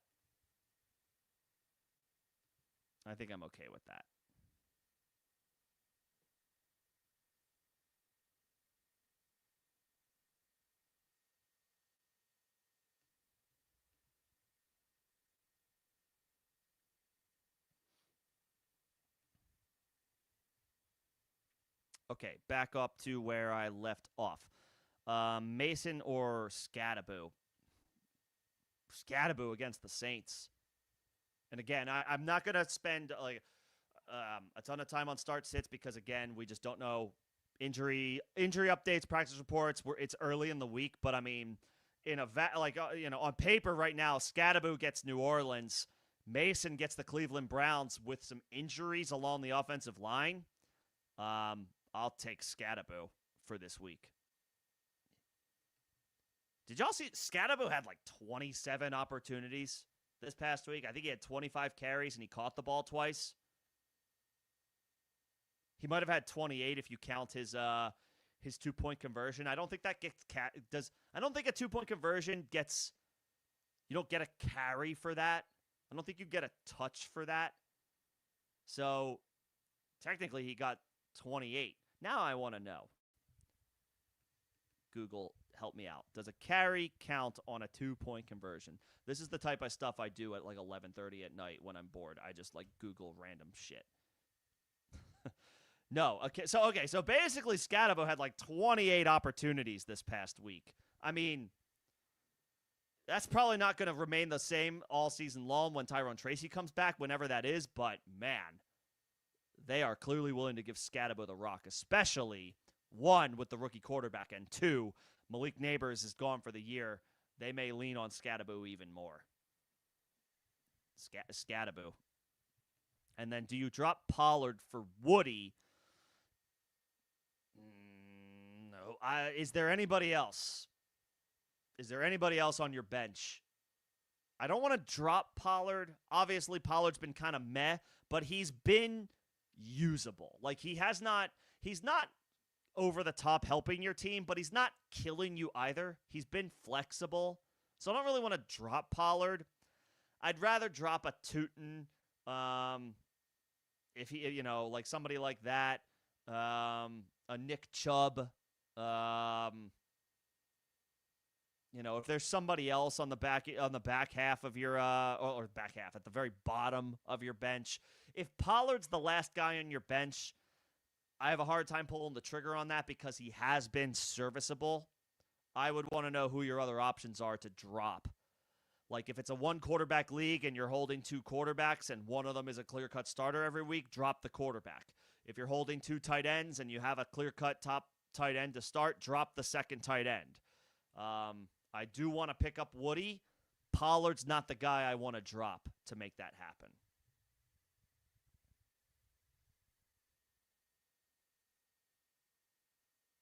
Pollard's been blah, but it could be worse. It could be worse. I don't want to drop Pollard.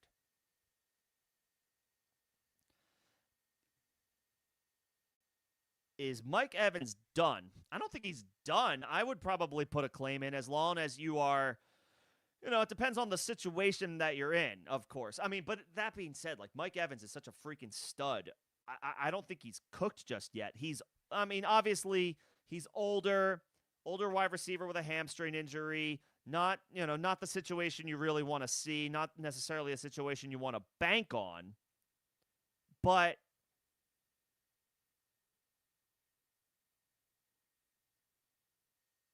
he's still Mike Evans. I mean, even on down weeks, he's clearing 50 yards. He has cleared 50 yards receiving or scored a touchdown in those first 3 games. I know it's not like monster numbers, but he's still a guy that should be on a roster. Hopefully, you can pick him up and put him in an IR spot. I would hope that you have an IR spot. Maybe you don't have IR spots in your league, and that's why he was dropped. Or maybe unless, you have an IR spot or 2, and the person who had Evans has other injuries and was squeezed for depth, healthy depth on their bench. I want Mike Evans on my team. I know he's not going to be available for another couple of weeks, but I'm playing for, I've got. If you're 1-3 or 0-4, okay, fine. You need to just focus on winning a game this week. But if I'm 2-2, even if you're 1-3 and you've scored a lot of points and you've just had some like bad matchup luck, if I'm 2-2 or 3-1, like, yeah, I want Mike Evans. I want Mike Evans. I want him on my team, and I want him for the stretch run.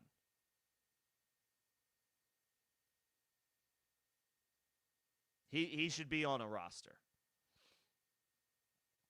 You're not going to be able to use him for a few more weeks. But I want him on a roster. I don't want to just overlook Mike Evans. He deserves to be rostered. Which quarterback would I prioritize in Superflex? Oh boy. Rush, Gabriel, Mac Jones. Not Gabriel because he's making his first career start and it's a neutral location against a good Vikings defense in London. I'd rather not. I'd rather not with Dylan Gabriel. It comes down to, honestly, I think by default I say Cooper Rush, because if it's Mac Jones tomorrow night, or Thursday night, he may not have Ricky Pearsall or Jawan Jennings to throw the football to.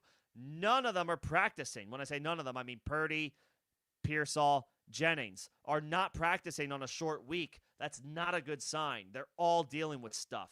So, who's Mac Jones going to be throwing the football to? Christian McCaffrey and then, you and me?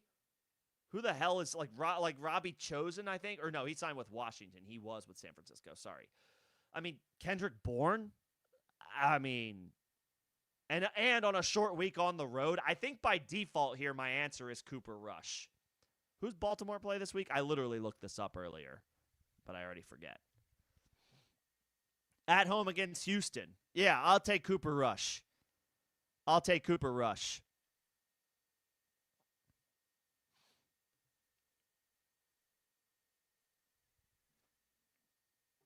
Yeah, I'll take not Dylan Gabriel in his first career start, not Mac Jones on a short week, with how many injuries San Francisco has right now. I'll take Cooper Rush.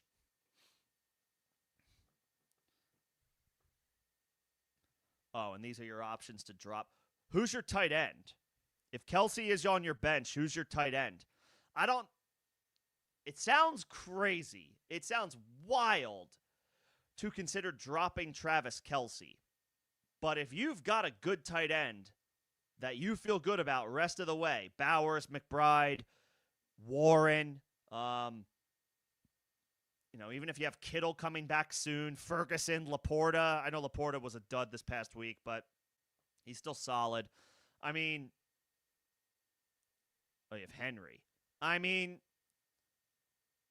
it might be too late to try to spin up a trade before tonight's waiver wire process, but is there anybody who you could dangle Kelsey to in a trade, like a 2-for-1, free up a roster spot and pick up marks? If not, well, boy, Kelsey might be my selection here to drop for Woody Marks. What did Kelsey do this past week?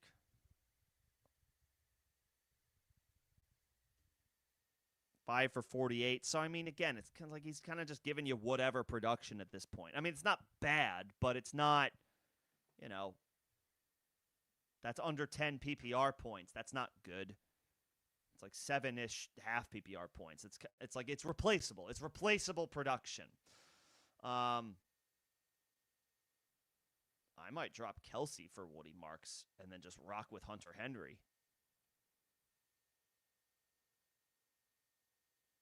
I might do that. I don't want to drop Pollard. Running back depth is valuable.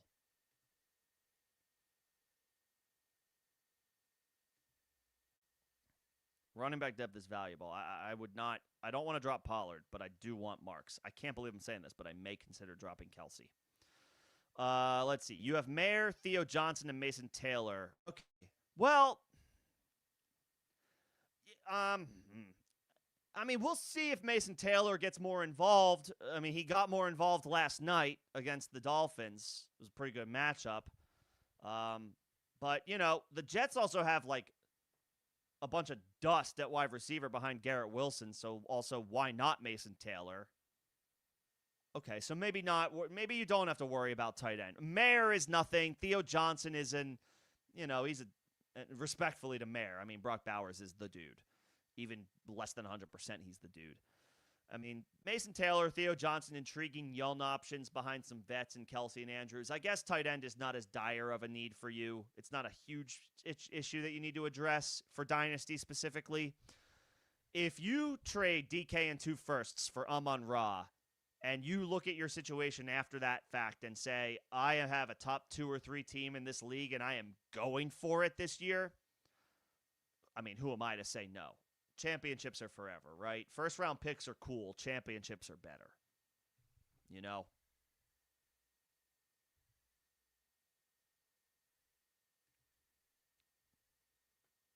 So, okay, tight end not as dire for you.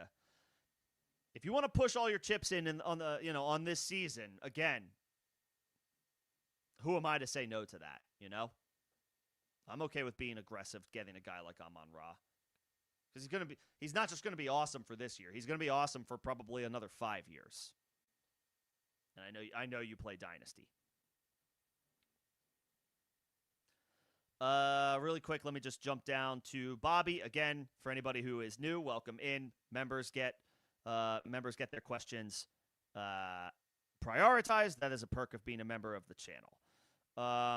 Young to a Geno Darnold Rattler. I mean, Darnold's playing the best Darnold is playing the best of these guys. Darnold's playing the best of these guys. Who does Seattle have this week? And he's got 10 days rest because they played on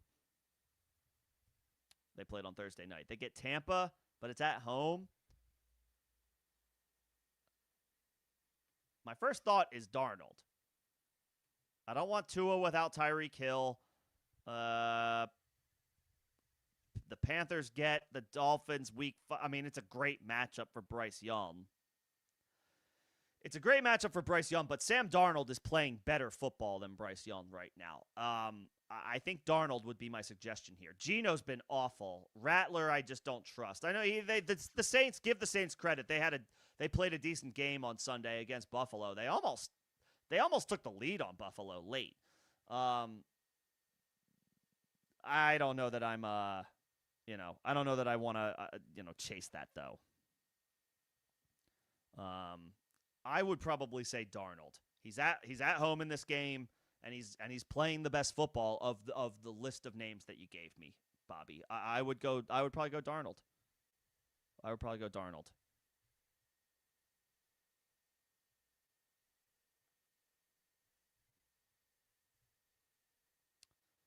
Let's see. Going back up to the top.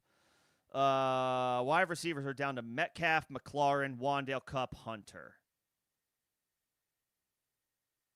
So, on one hand, obviously, this situation sucks. But on the other hand, you're 3-1, so you don't have to make any panic moves.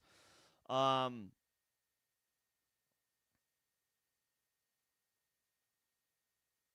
the Steelers are on bye this week. So, actually, this week, you're down to, like, Wan'Dale, Kupp, and Travis Hunter as your starting wide receivers. Okay, so that's less than ideal. Maybe Terry if he comes back, but I don't know how optimistic we can be about that for this week. I mean, I'm not trading Christian McCaffrey. I really don't want to trade Saquon, but if I had to trade one of those two, it would be Saquon because he's only averaging like 3.1 yards per carry so far. The numbers haven't quite been there in the way that they were last year. I mean, I guess I just realized McCaffrey's only averaging 3.3 yards per carry, so that's not much better. But 9 catches, 6 catches, 10 catches, 6 catches. What's Saquon's 4.244? So there you go. In full PPR, McCaffrey is like untouchable. I mean, if there's not anybody on the waiver wire where you're like, I can target this dude, a Darius Slayton, Iamenor, Elic Iamenor for the Titans. You may not want to double up on Giants with Slayton since you already have Wan'Dale Robinson.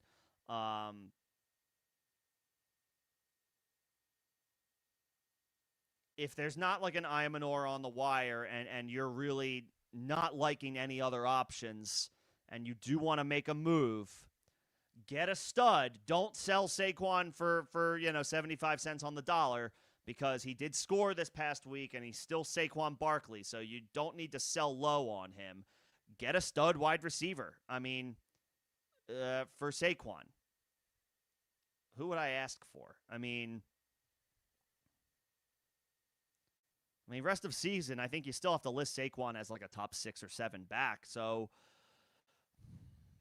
can you get Devontae Adams? Can you get Nico Collins? Hell, could you get, it's dicey, it's volatile, but you could probably get Jamar Chase right now. You may not want to do that. You might be able to get CeeDee Lamb right now. You're going to have to wait. You won't have him this week, but if you're willing to roll the dice on him coming back healthy, you could take a shot on that right now. Anything less, and then just keep Saquon and, you'll and just wait for your team to get healthy.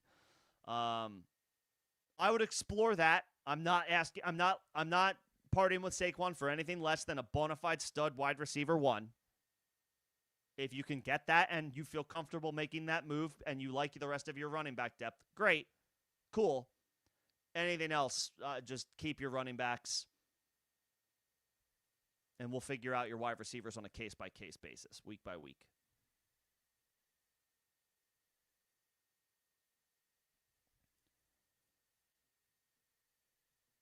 And then you have Ayuk on IR. Yeah, I would still pick up Mike Evans. If you feel like you can, tread water and have 2 dudes on your roster who are hurt, I would still do it. Drop Franklin for Malik Washington or some of these other names.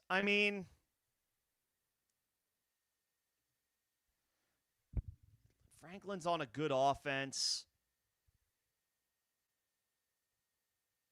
Washington now has an expanded opportunity again with no more Tyreek Hill. Yeah. I would put a claim in for Malik Washington, not Kupp. Kupp is probably Kupp is probably at the end at this point, and his upside is incredibly limited. Horton is intriguing, but he's kind of an up-and-down player, and he's not a full-time player yet. Malik Washington figures to ascend to a full-time role. Tyreek Hill is gone for the year. That's the guy that I would go for. I'm fine with dropping Franklin for Malik Washington, but not those other guys. I'm fine with that. If you want to take a shot on Malik Washington for Franklin, I'm okay with that.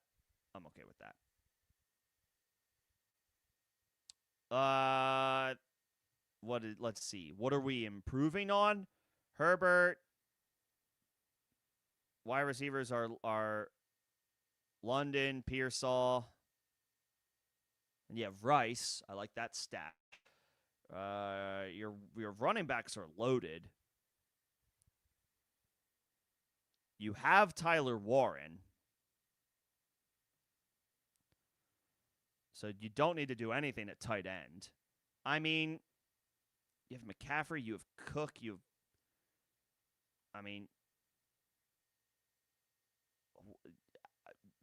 nothing, respectfully, I don't feel a strong urge to improve here in any way. You could, maybe wide receiver, because London's been kind of up and down. Pearsall's hurt. You have McCaffrey, you have Cook, you have Warren, you have Achane, you have okay. But you have Rice also coming back in a couple of weeks. You got a bunch of strong running backs. The question is if you're willing to upgrade at wide receiver, how high are you willing to go? McCaffrey is like an RB, especially if this is full PPR. McCaffrey is still RB1 rest of season. Cook is probably RB2. And then Achane is what? RB 6 or 7. Warren is a top 20 option, maybe a top 15 running back option. Judkins looks legit. And Benson is great depth.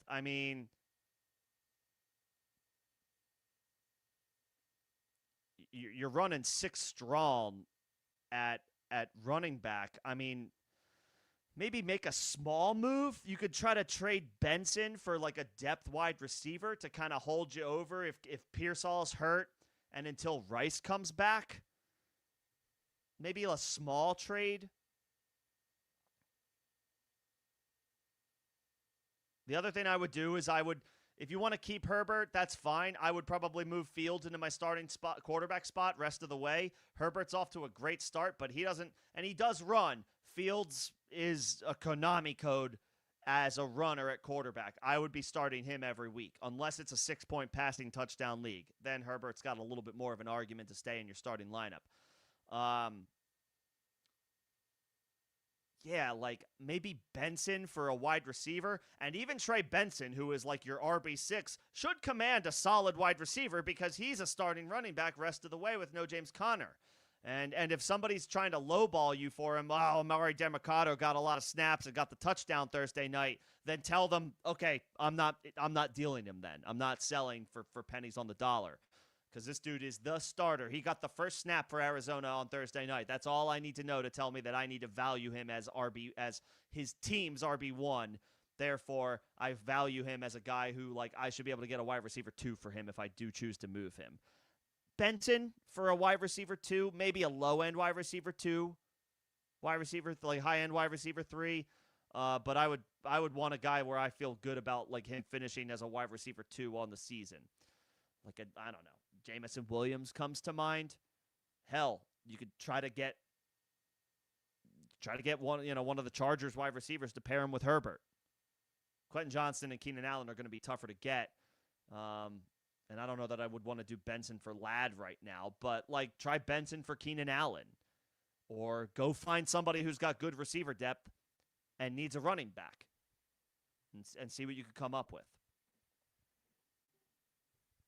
Yeah. But I don't feel a super strong urge to do much of anything, to be honest. And I mean that as a compliment. It's a good team. It's a good squad. Let's see. He wants a young running back for Amon-Ra. Let me see. You've got Henry, Taylor, Walker, Charbonnet. You don't really, I don't know who your I don't know who your stash running backs are, but obviously Henry is old. Walker is not old, but also not in the same tier as Amon-Ra. Taylor, you're not trading because you're competing. Although in a vacuum, I would do Taylor for Amon-Ra in Dynasty straight up just because of the longevity. Again, that being said, Taylor is a win-now piece, so I'm not sure how motivated I am to move him. If you don't have the young running back, and I don't know what he's looking for, Genty, Hampton, Judkins, Travion Henderson, I don't know, Trey Benson, second year from last year. I don't know, like a Breece Hall. I'm just thinking of like other young running backs. Maybe don't have a ton of tread on the tires. I don't know, like Chase Brown, but why would, Chase Brown vibes are bad right now. Like Achane, I guess, I'm just rattling off younger running backs right now.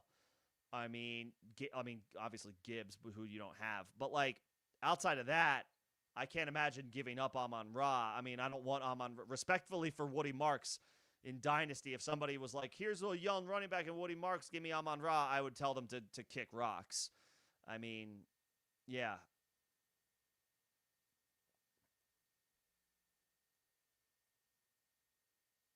That depends. It depends on who your other options are, Theo. But if they want a young running back and you don't have that, then you may need to pivot to another option.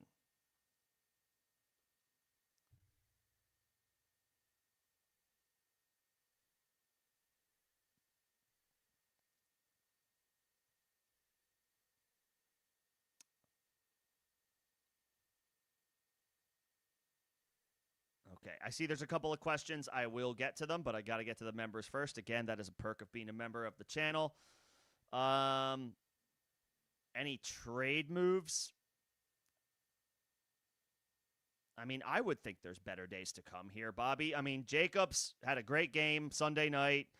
Kamara, Javonte, Harvey, these are all good. This is all good running back depth. Like, wide receiver depth is solid. and you have Rice coming back. You have McBride, so you're good at tight end. Like, yeah, I mean, you could try. I don't even want to say you try to upgrade at quarter. I mean, you could try to sell. I mean, if you want to keep Love because you're a Packers fan, I'm not going to tell you to go against your fandom. But Love's not going to help you this week, and he just played the Dallas Cowboys, who he doesn't get to play again. You could try to sell high on Love. You could try to sell high on Love to get a quarterback upgrade. If you don't want to do that, I'm not going to force the issue. I'm not going to twist your arm, but like that might be where you want to go. And obviously Love's not going to help you this week, so you need a quarterback. You could try to trade Love plus, I don't know, Pittman or Devontae Smith for I don't know if you can get Fields, but like a Justin Fields, who I know is gross and not very good, but for fantasy, he is very good, and he's going to run a ton.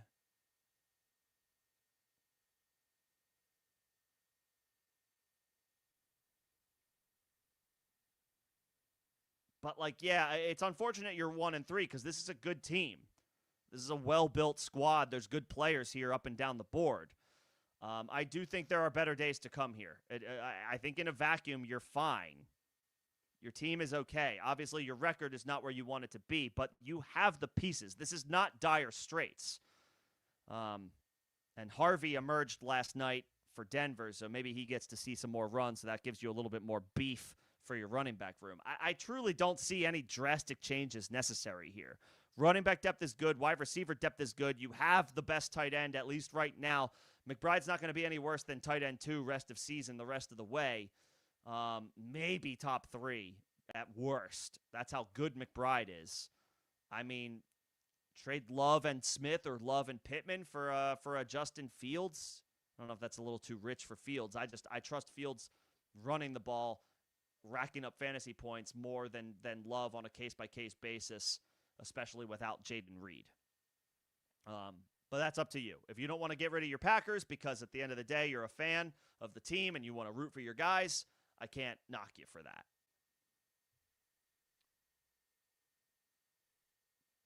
Yeah, I don't think you need to make any drastic changes, Bobby. I do think better days are on the horizon here.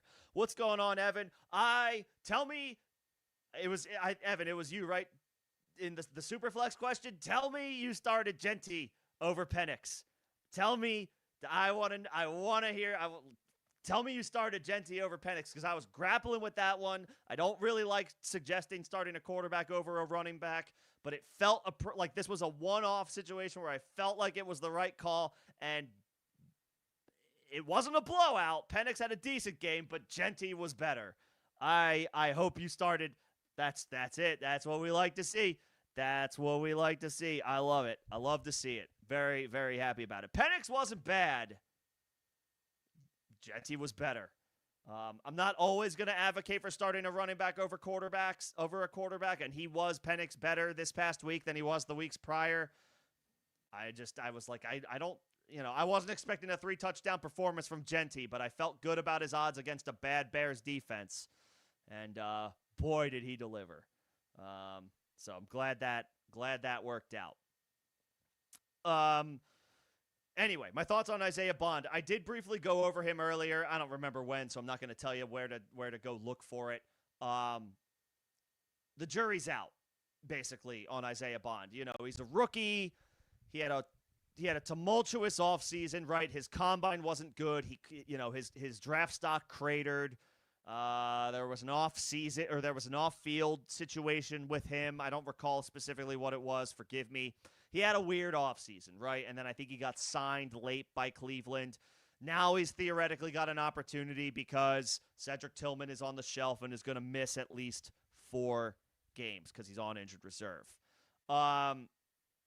We also don't know what Dylan Gabriel is, right? Rookie making his first career start this weekend.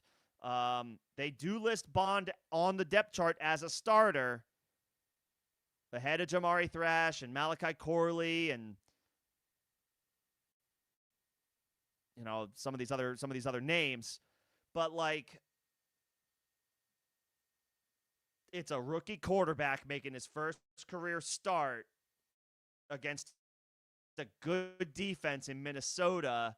I know this. I'm just talking about 1 week. Maybe you're asking about all year or rest of season or short term, long term, whatever. The jury's out, right? We've not seen him really get on the field. Not really seeing him on the. We haven't really seen him. We certainly haven't seen Gabriel beyond preseason work.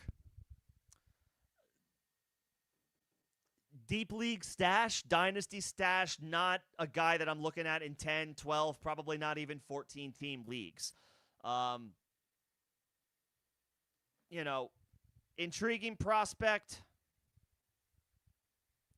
First career start. Who are you dropping for him? That's the other thing. I don't know that you're necessarily considering that, but, who are you dropping for him? Yeah, I'm not a strong conviction on Isaiah Bond. Always exciting when a rookie gets an opportunity, but when it's a rookie quarterback thrown to a rookie wide receiver against a good defense, and both guys are making their first career start, it's like, not. I don't know. Maybe he's something. If I'm in an 18-team league, maybe 16-team league, sure, fine, I'll take a shot. 10, 12, 14-team leagues, nah. We have nothing to go off of, We have nothing to go off of right now, other than potential.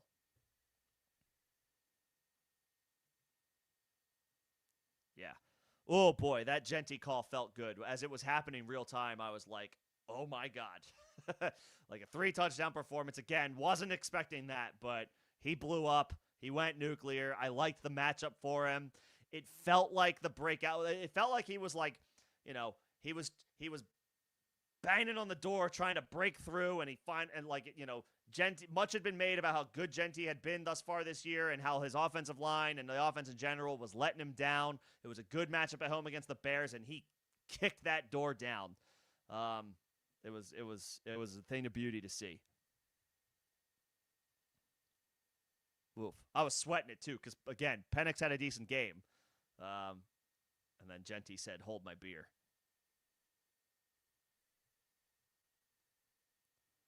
Okay. Let's see. Back up to where I left off. Let's see. Which one do you take for Franklin? Shaheed. I would take Shaheed. I know that Tolbert's coming off a good game. Slayton's interesting. Sans neighbors. I guess Westbrook-Akine could have an increased role with Miami now with no Tyreek. It's anyone's guess. That could be a musical chair situation week over week. Could be Malik Washington. Could be Westbrook-Akine. Maybe it's the tight ends. Shaheed, at least, is a clear-cut original starter. He's a week 1 starter, a regular starter, a year. He's been years-long regular starter at wide receiver for the New Orleans Saints. He's a good football player. He's a talented guy. It's not a great situation, but talent usually wins out, and Shaheed is talented, and I think he's the most talented of this group. I would say Shaheed.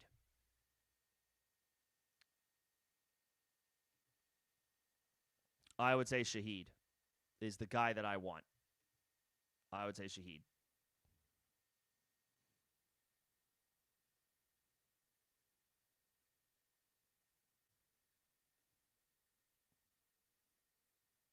Yeah. Yeah, Shaheed should be on a roster. Shaheed should be on a roster. Those other guys, I don't necessarily say that about. I will say that about Shaheed. He should be rostered. Pick him up for Troy Franklin. Chase owner offered you Jamar Chase and Chase Brown for Rice and Garrett Wilson, and it's dynasty. Yeah, if this were redraft, I would say absolutely not. But if it's dynasty, that's a little more interesting. Here's the problem, though. If you make this trade, you are probably, I don't know about probably, you are possibly punting on contending this year. Chase Brown has been pretty much nothing without Joe Burrow, and honestly, so has Jamar Chase. They've both fallen off a cliff. Rice is coming back in just 2 games. So you only have a couple more weeks to weather that storm, and then he comes back. And Garrett Wilson, reminded everybody that he's really damn good last night with an incredible catch with a defender draped all over him for a score. I mean, they just need to throw him the ball 20 times a game. And really, why wouldn't you? Who is the wide receiver 2 for the Jets? Me? I think I'm the wide receiver 2 for the Jets. That's how bad it is.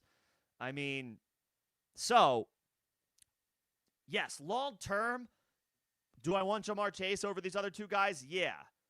But are you competing this year? Are you trying to win a championship this year? Because if you are, then I don't really want those Bengals.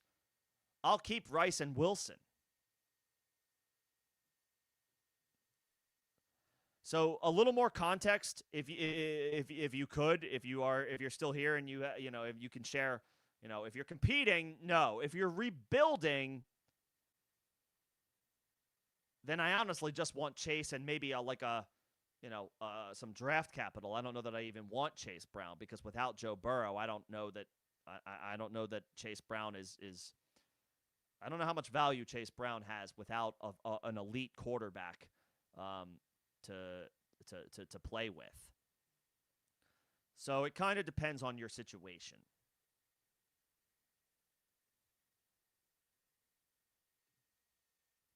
But if I'm competing, I don't really want Bengals on my team right now. Lost Lamar, most likely. Do I pick up Dart, Stafford, or Darnold? So Dart is clearly going to run a lot. He called his own number a ton this past week against the Chargers, and he's got a beautiful matchup against the Saints. Stafford, 375 and 3, spectacular performance against the Colts. He gets the 49ers on a short week. The 49ers just got cooked by the Jacksonville Jaguars at home. So certainly a favorable matchup for Stafford. Darnold has been playing good football. I think he's third for me here, though, just because Stafford's the better quarterback, and Dart is way more of a threat on the ground using his legs. I think if it's a 6-point passing touchdown league, I would say Stafford. But if it's a 4-point passing touchdown league, and the rushing stats, the rushing numbers are the same. 10 rushing yards per point. 6-point rushing touchdowns, 4-point passing touchdowns. I might actually say Dart.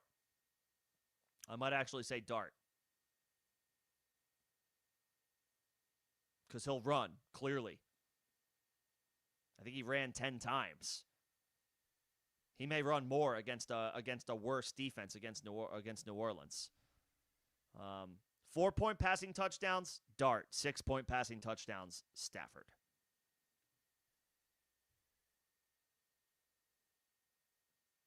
It is 6-point passing touchdowns.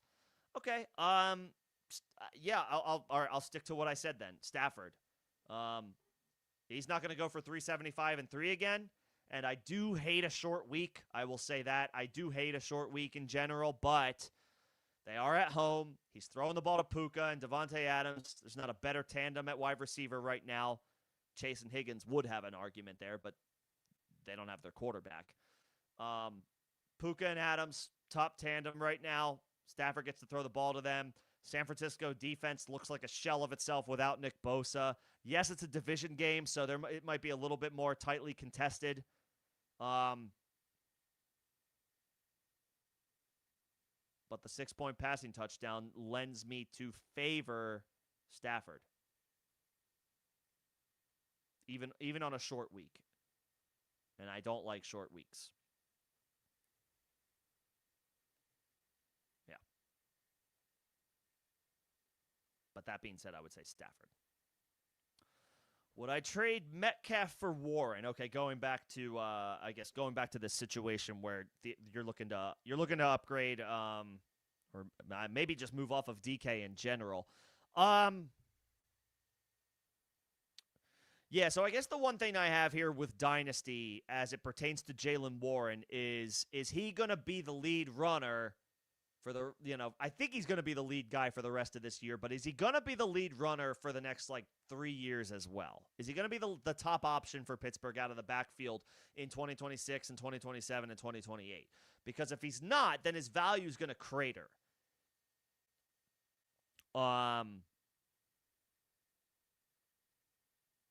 Whereas Metcalf is not going anywhere as his team's wide receiver 1 for certainly this year and possibly next year as well. Of course, who's Pittsburgh's quarterback next year? That's the kicker with Metcalf. Warren is maybe a little less impacted by that, although he has been quite good in the receiving game this year. Your running backs are what? Taylor, Henry, Walker, and then the Seahawks.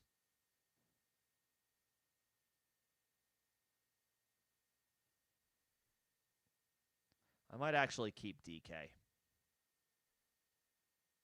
Oh, Tyler Warren. Sorry. Got it. Tyler Warren. You can trade Metcalf for Tyler Warren? Is that offer on the table? DK Metcalf for Tyler Warren? Yeah, I would do that. In Dynasty? I'm pretty sure I would do that. I would do that. Could you even include Kelsey or Andrews in the deal to get a depth wide receiver in return? I would entertain that. But, especially if it's tight end premium, I would do that deal. I would do that deal.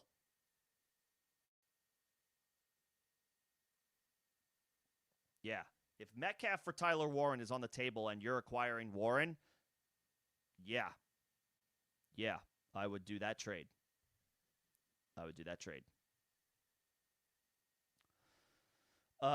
You just got offered James Cook for Amon-Ra. Is it full? Okay. I mean, is it at least half-point PPR? If it's full PPR or even half PPR, James Cook is off to a phenomenal start. They do have 2 incredibly good matchups no longer on their schedule, like out of the way now with Miami and New Orleans at home. So the schedule is going to get a little bit tougher. Amon-Ra is probably a top 3 wide receiver rest of the way, whereas James Cook is maybe top 5 running back rest of the way, depending on how you feel about Taylor, McCaffrey, Bijan, and then I guess, some combination of like Saquon, Achane, Henry, Gibbs, and then Cook is probably like right there. Yeah, I probably would. I know it might feel weird to trade James Cook, who is off to a blazingly strong start. But you'd be getting Amon-Ra, who is probably a top 3 wide receiver rest of the way. If it's full PPR, I think it's an auto smash. Even if it's half PPR, I think I would still do it to acquire Amon-Ra. I think I would. Because you still have McCaffrey, you still have Achane, you still have Judkins, you still have Benson. You still have was it Jalen Warren or Tyler Warren? I think he had a Warren in there, or it was Tyler Warren. You still have McCaffrey, you still have Achane, you still have Judkins, you still have Benson.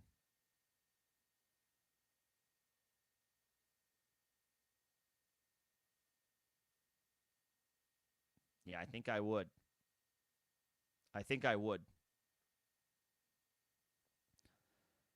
And then what you could do, if you really want, you could then explore trading one of your quarterbacks, if you want, for some running back depth to supplant the loss of James Cook, because you only need one quarterback.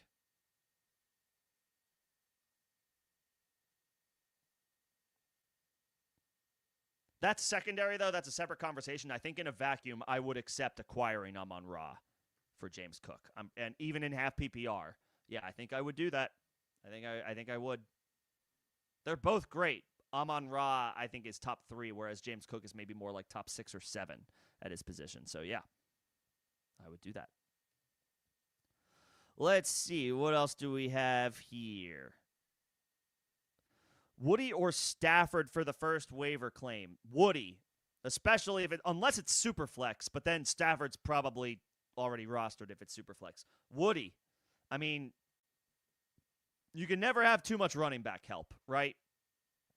Unless unless you run 5 deep and you can acquire Amon-Ra with one of them. that's a unique situation though. You can never have too much running back depth, and Woody looks great and potentially poised to just straight up take over that Texans backfield. Yeah, Woody. Because Swift is kind of blah. Montgomery went nuts week 3 and then came back to earth week 4. Charbonnet is solid, but he's in a committee. Like, Hampton's really your only true, like, bell cow. Yeah, I would pick up Woody. I don't know who your last wide receiver is on your roster or your last running back if it's not one of those guys that you listed. I would prioritize Woody. And yes, if you have the first waiver wire claim, don't be shy. Woody appears to be worth it. That goes for anybody. If you have the first waiver claim or the second or third waiver claim and Woody is out there, he looks to be worth it. Like, there's no need to save it. You might be getting a starting running back basically for free if you are in a position to get him.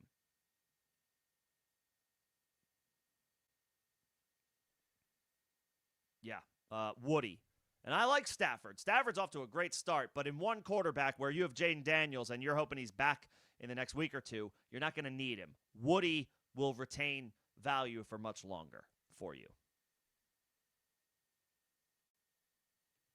Yeah, Woody. You just got offered a trade from the last place guy. He lost Hill and Neighbors. He wants to give you Puka.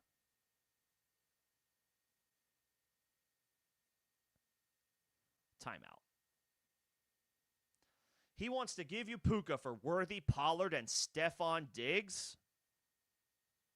I know I'm reading that correctly, but also, am I reading that correctly? Yeah. I'm doing that.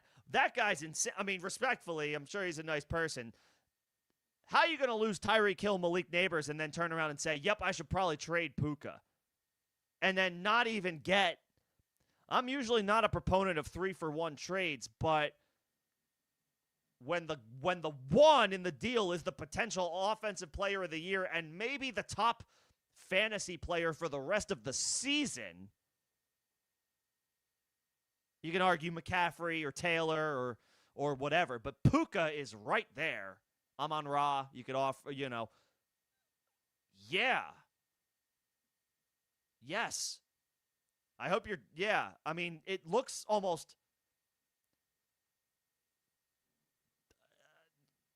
if I saw that come across in one of my leagues, I would immediately text the guy who traded away Puka for that package and ask him, what the hell are you thinking? Like, like we're talking about the top wide receiver in football right now. I mean, okay, fine. Amon-Ra has an argument, all that good stuff. Puka's top dog. He's already got 500 receiving yards through 4 games. He's got 1 million catches. I mean, I like Worthy. Diggs is, I guess, decent depth. Pollard is decent running back depth. Puka is a straight-up difference maker.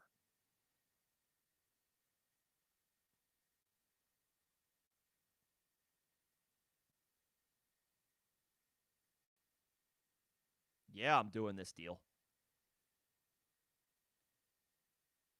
Yeah, I'm doing this deal.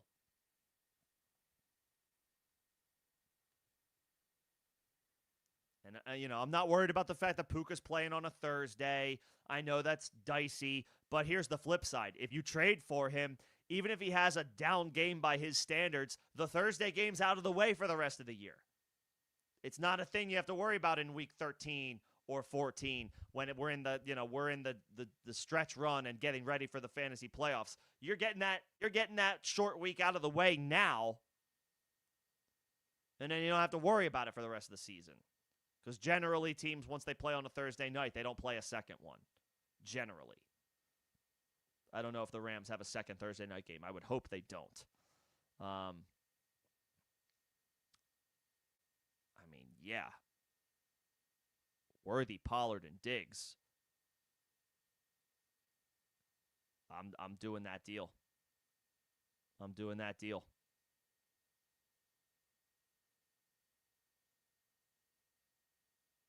Yep. Yep, I'm doing that trade. 100%. 100%. And then, okay, he has Bowers. Got it. So he doesn't want Kelsey or Andrews. Does he want... You maybe don't want to give up Mason Taylor. Could you give him Mayer as like a handcuff and then take some random scrap wide receiver 6 from him or something just to get like could you try that? Just for the hell of it? Just to get a wide receiver back in the deal?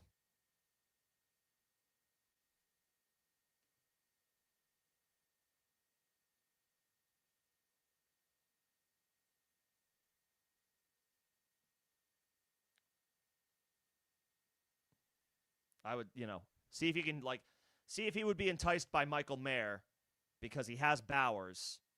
So like you get the tight end handcuff. I know that's not really a thing, but in this instance it kind of is. And then get, I don't know, some random scrap wide receiver that he has just to get somebody back. That's not a needle mover. I would still make the trade 1-for-1 if it's on the table. I would definitely make that move. And then you could see if you can only get the 1-for-1 to happen, hell, then once you get Warren, you could shop Kelsey or Andrews to maybe another contender to get some wide receiver help who might need a tight end.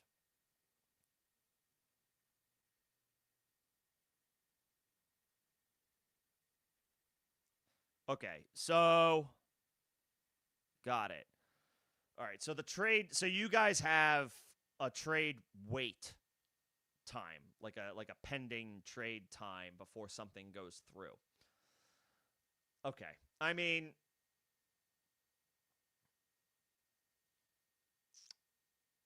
it does suck. Well, okay, so like, will you have those 3 players for this week? I assume you will, right? Because the trade won't process.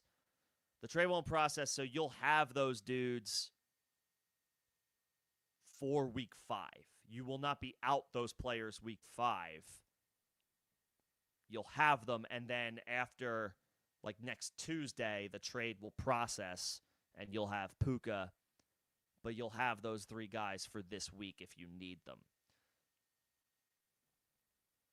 I understand the sentiment of I am trading for a dude where I don't even get to use him this week, and obviously if anything happens to him, then all of a sudden I traded a lot of depth for an injured player. I get the concern. I do. I get the concern. It's a roll of the dice in this specific scenario. I would still go for it.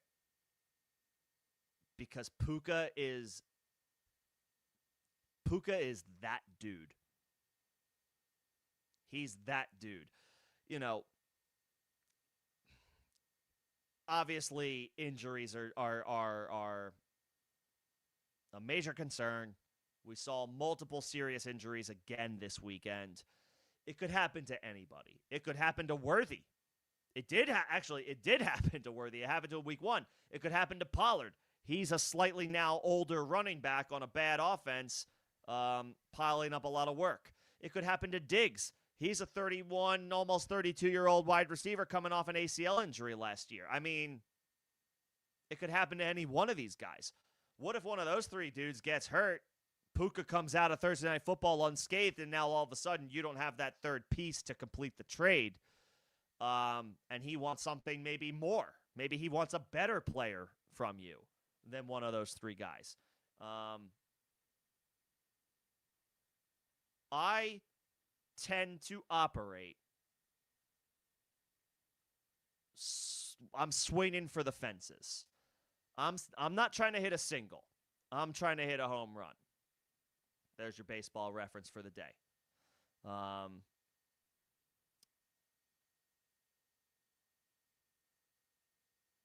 I'm swinging for the fences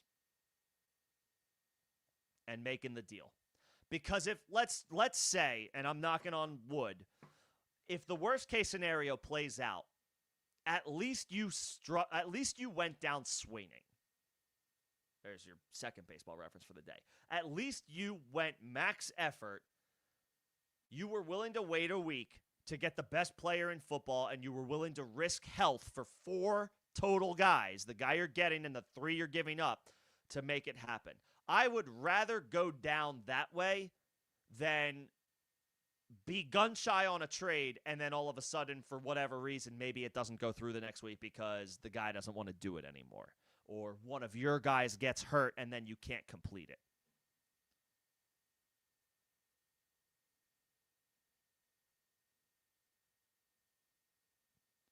I would go for it. It sucks to trade for a player and then watch him play a game where he's not on your roster. But when we're talking about one of the best players in fantasy football, I'm willing to take that chance.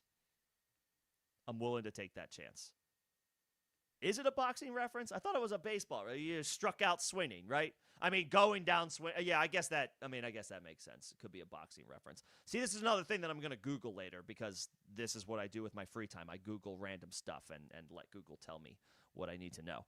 But it makes sense.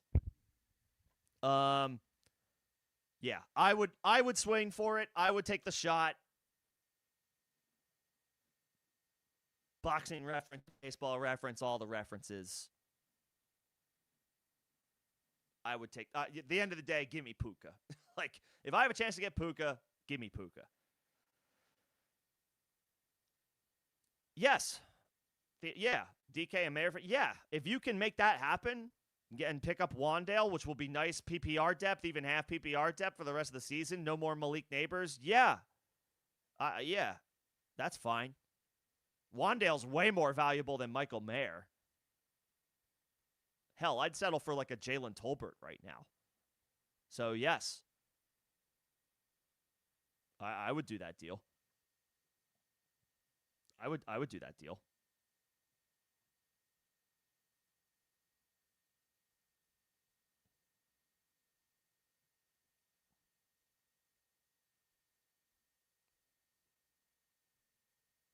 Yeah.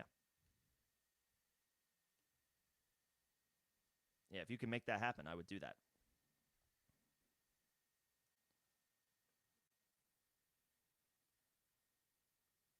Okay. Let's see. We are at the end of the chat. I think I got everything. I can hang around for a couple more minutes, but I am going to be shutting this down shortly here. But if you need anything else in the next couple of minutes, just fire it off. Let me know, and I can give you some quick thoughts. But I appreciate everybody coming in and hanging out today. Again, one final thought on waiver wire. Running back is obvious. Woody Marks, spend the top claim. Spend a lot of FOB if you need to, or if you have it. He's worth it. At quarterback, Stafford is solid. Jackson Dart, if he's still out there, especially in 4-point passing touchdown leagues where you can rely on his legs a little bit more. Running back is Woody Marks. I would throw in as an honorable mention like a Rachaad White, especially if you have Bucky Irving. Go ahead and handcuff that situation. Bucky's coming out of Bucky's coming out of week 4 with an injury. Grab Rachaad White just in case if you have him. Wide receiver, the Giants. Wan'Dale might already be rostered, but Darius Slayton, worth a grab. No more Malik Neighbors. With the Dolphins, no more Tyreek Hill, so Malik Washington. Super deep leagues would be Nick Westbrook-Akine, and then if you are struggling at tight end, Darren Waller. I don't know that I always want to chase a 2-touchdown performance from a 32-year-old tight end, but there's targets available in the Dolphins' offense now. Manor for the Titans if he's still available. Again, 27% target share this past week. It's not a great offense, but he's getting a lot of opportunities. Quarterback, Stafford, Darnold, Dart. Running back, Woody Marks, Rachaad White. Wide receivers, Wan'Dale if he's still there. Manor, Darius Slayton, Malik Washington. Tight end, I guess Darren Waller, maybe Brenton Strange if he's still out there.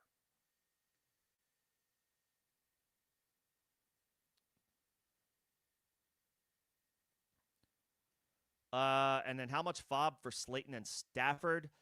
Well, you lost Neighbors, so Slayton you maybe want to do like say 10% of your fob, just to have a body that is going to be a regular contributor for the rest of the season. Most likely, he's going to have some no-show games with Jackson Dart in all likelihood. The rookie is not going to be stellar every single week, and part of his allure and appeal right now is his ability to run, so that doesn't help any wide receivers.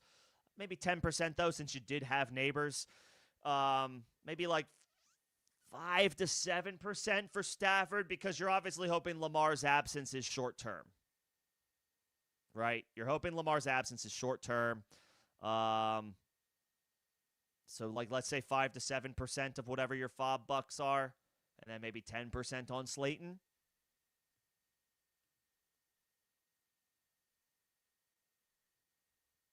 Something like that.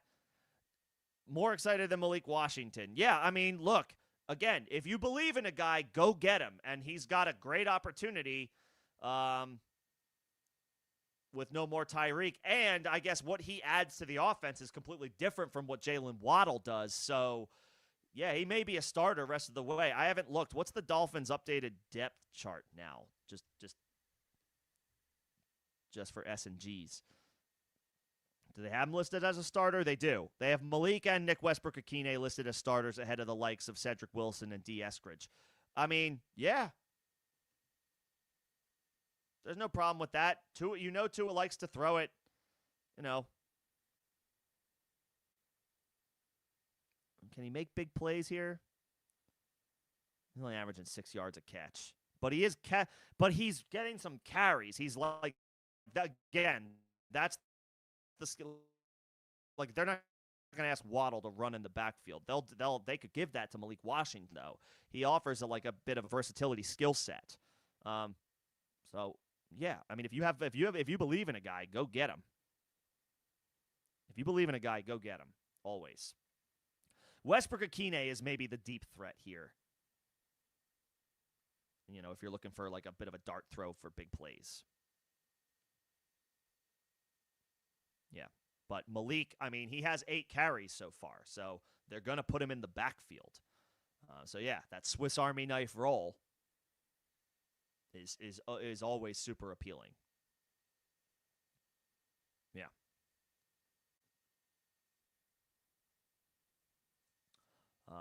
Slayton is more of like is like a dart throw on big plays. So boom, bust, all or nothing.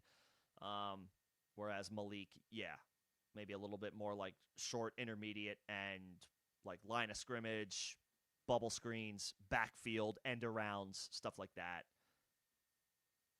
Yeah. How much fob for Malik? I mean, you're going to be working against probably the person who had Tyreek. They may, by nature of the beast, offer up a little bit more. But again, I said 10% for Slayton. Say 10%. 10% for Washington. And again, if you strongly believe in a guy, you can go up to 12%. 10 to 12% of whatever fob you have left. Maybe 10%. If somebody's is gonna drop 20% of their fob on somebody, on Malik Washington, I may just tip their cap and say, you outbid me. You gave up more than I was willing to spend. But I think 10% is fine. 10% of whatever you have left is fine. Yeah.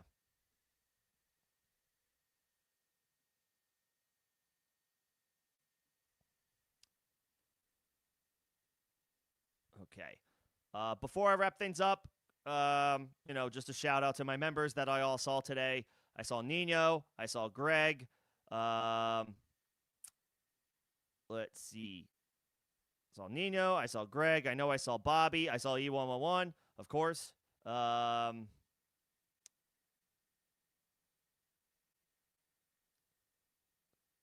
saw Evan. Started Genty. Over Penix. Love to see it. Those are the members that I saw today. So thank you guys. Appreciate it. Appreciate you guys coming in and the support as always. Thank you to Tyler and Zach for the supers. Appreciate the support.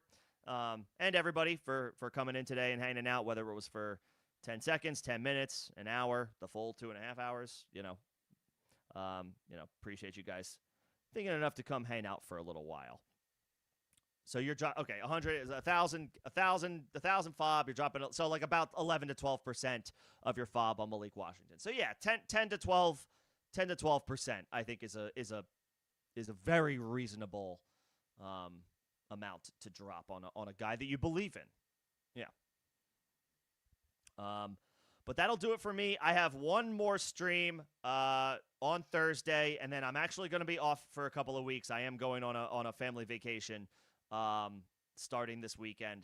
I will try to make myself available as I can. I'm not. There won't be streams over the next couple of weeks, but I'll be in Discord. I can always answer questions that you guys leave in the form of comments on any videos or streams on the channel. And again, Discord, if you're not in there, second link in the description of this live stream and all videos and streams on the channel. You can join in there, and I can answer questions over there as I'm available. But I will have one more stream on Thursday before 49ers Rams, so we can hang out then and talk shop, and we can start formulating lineups, start sit questions with 2 days worth of practice and injury notes to work off of.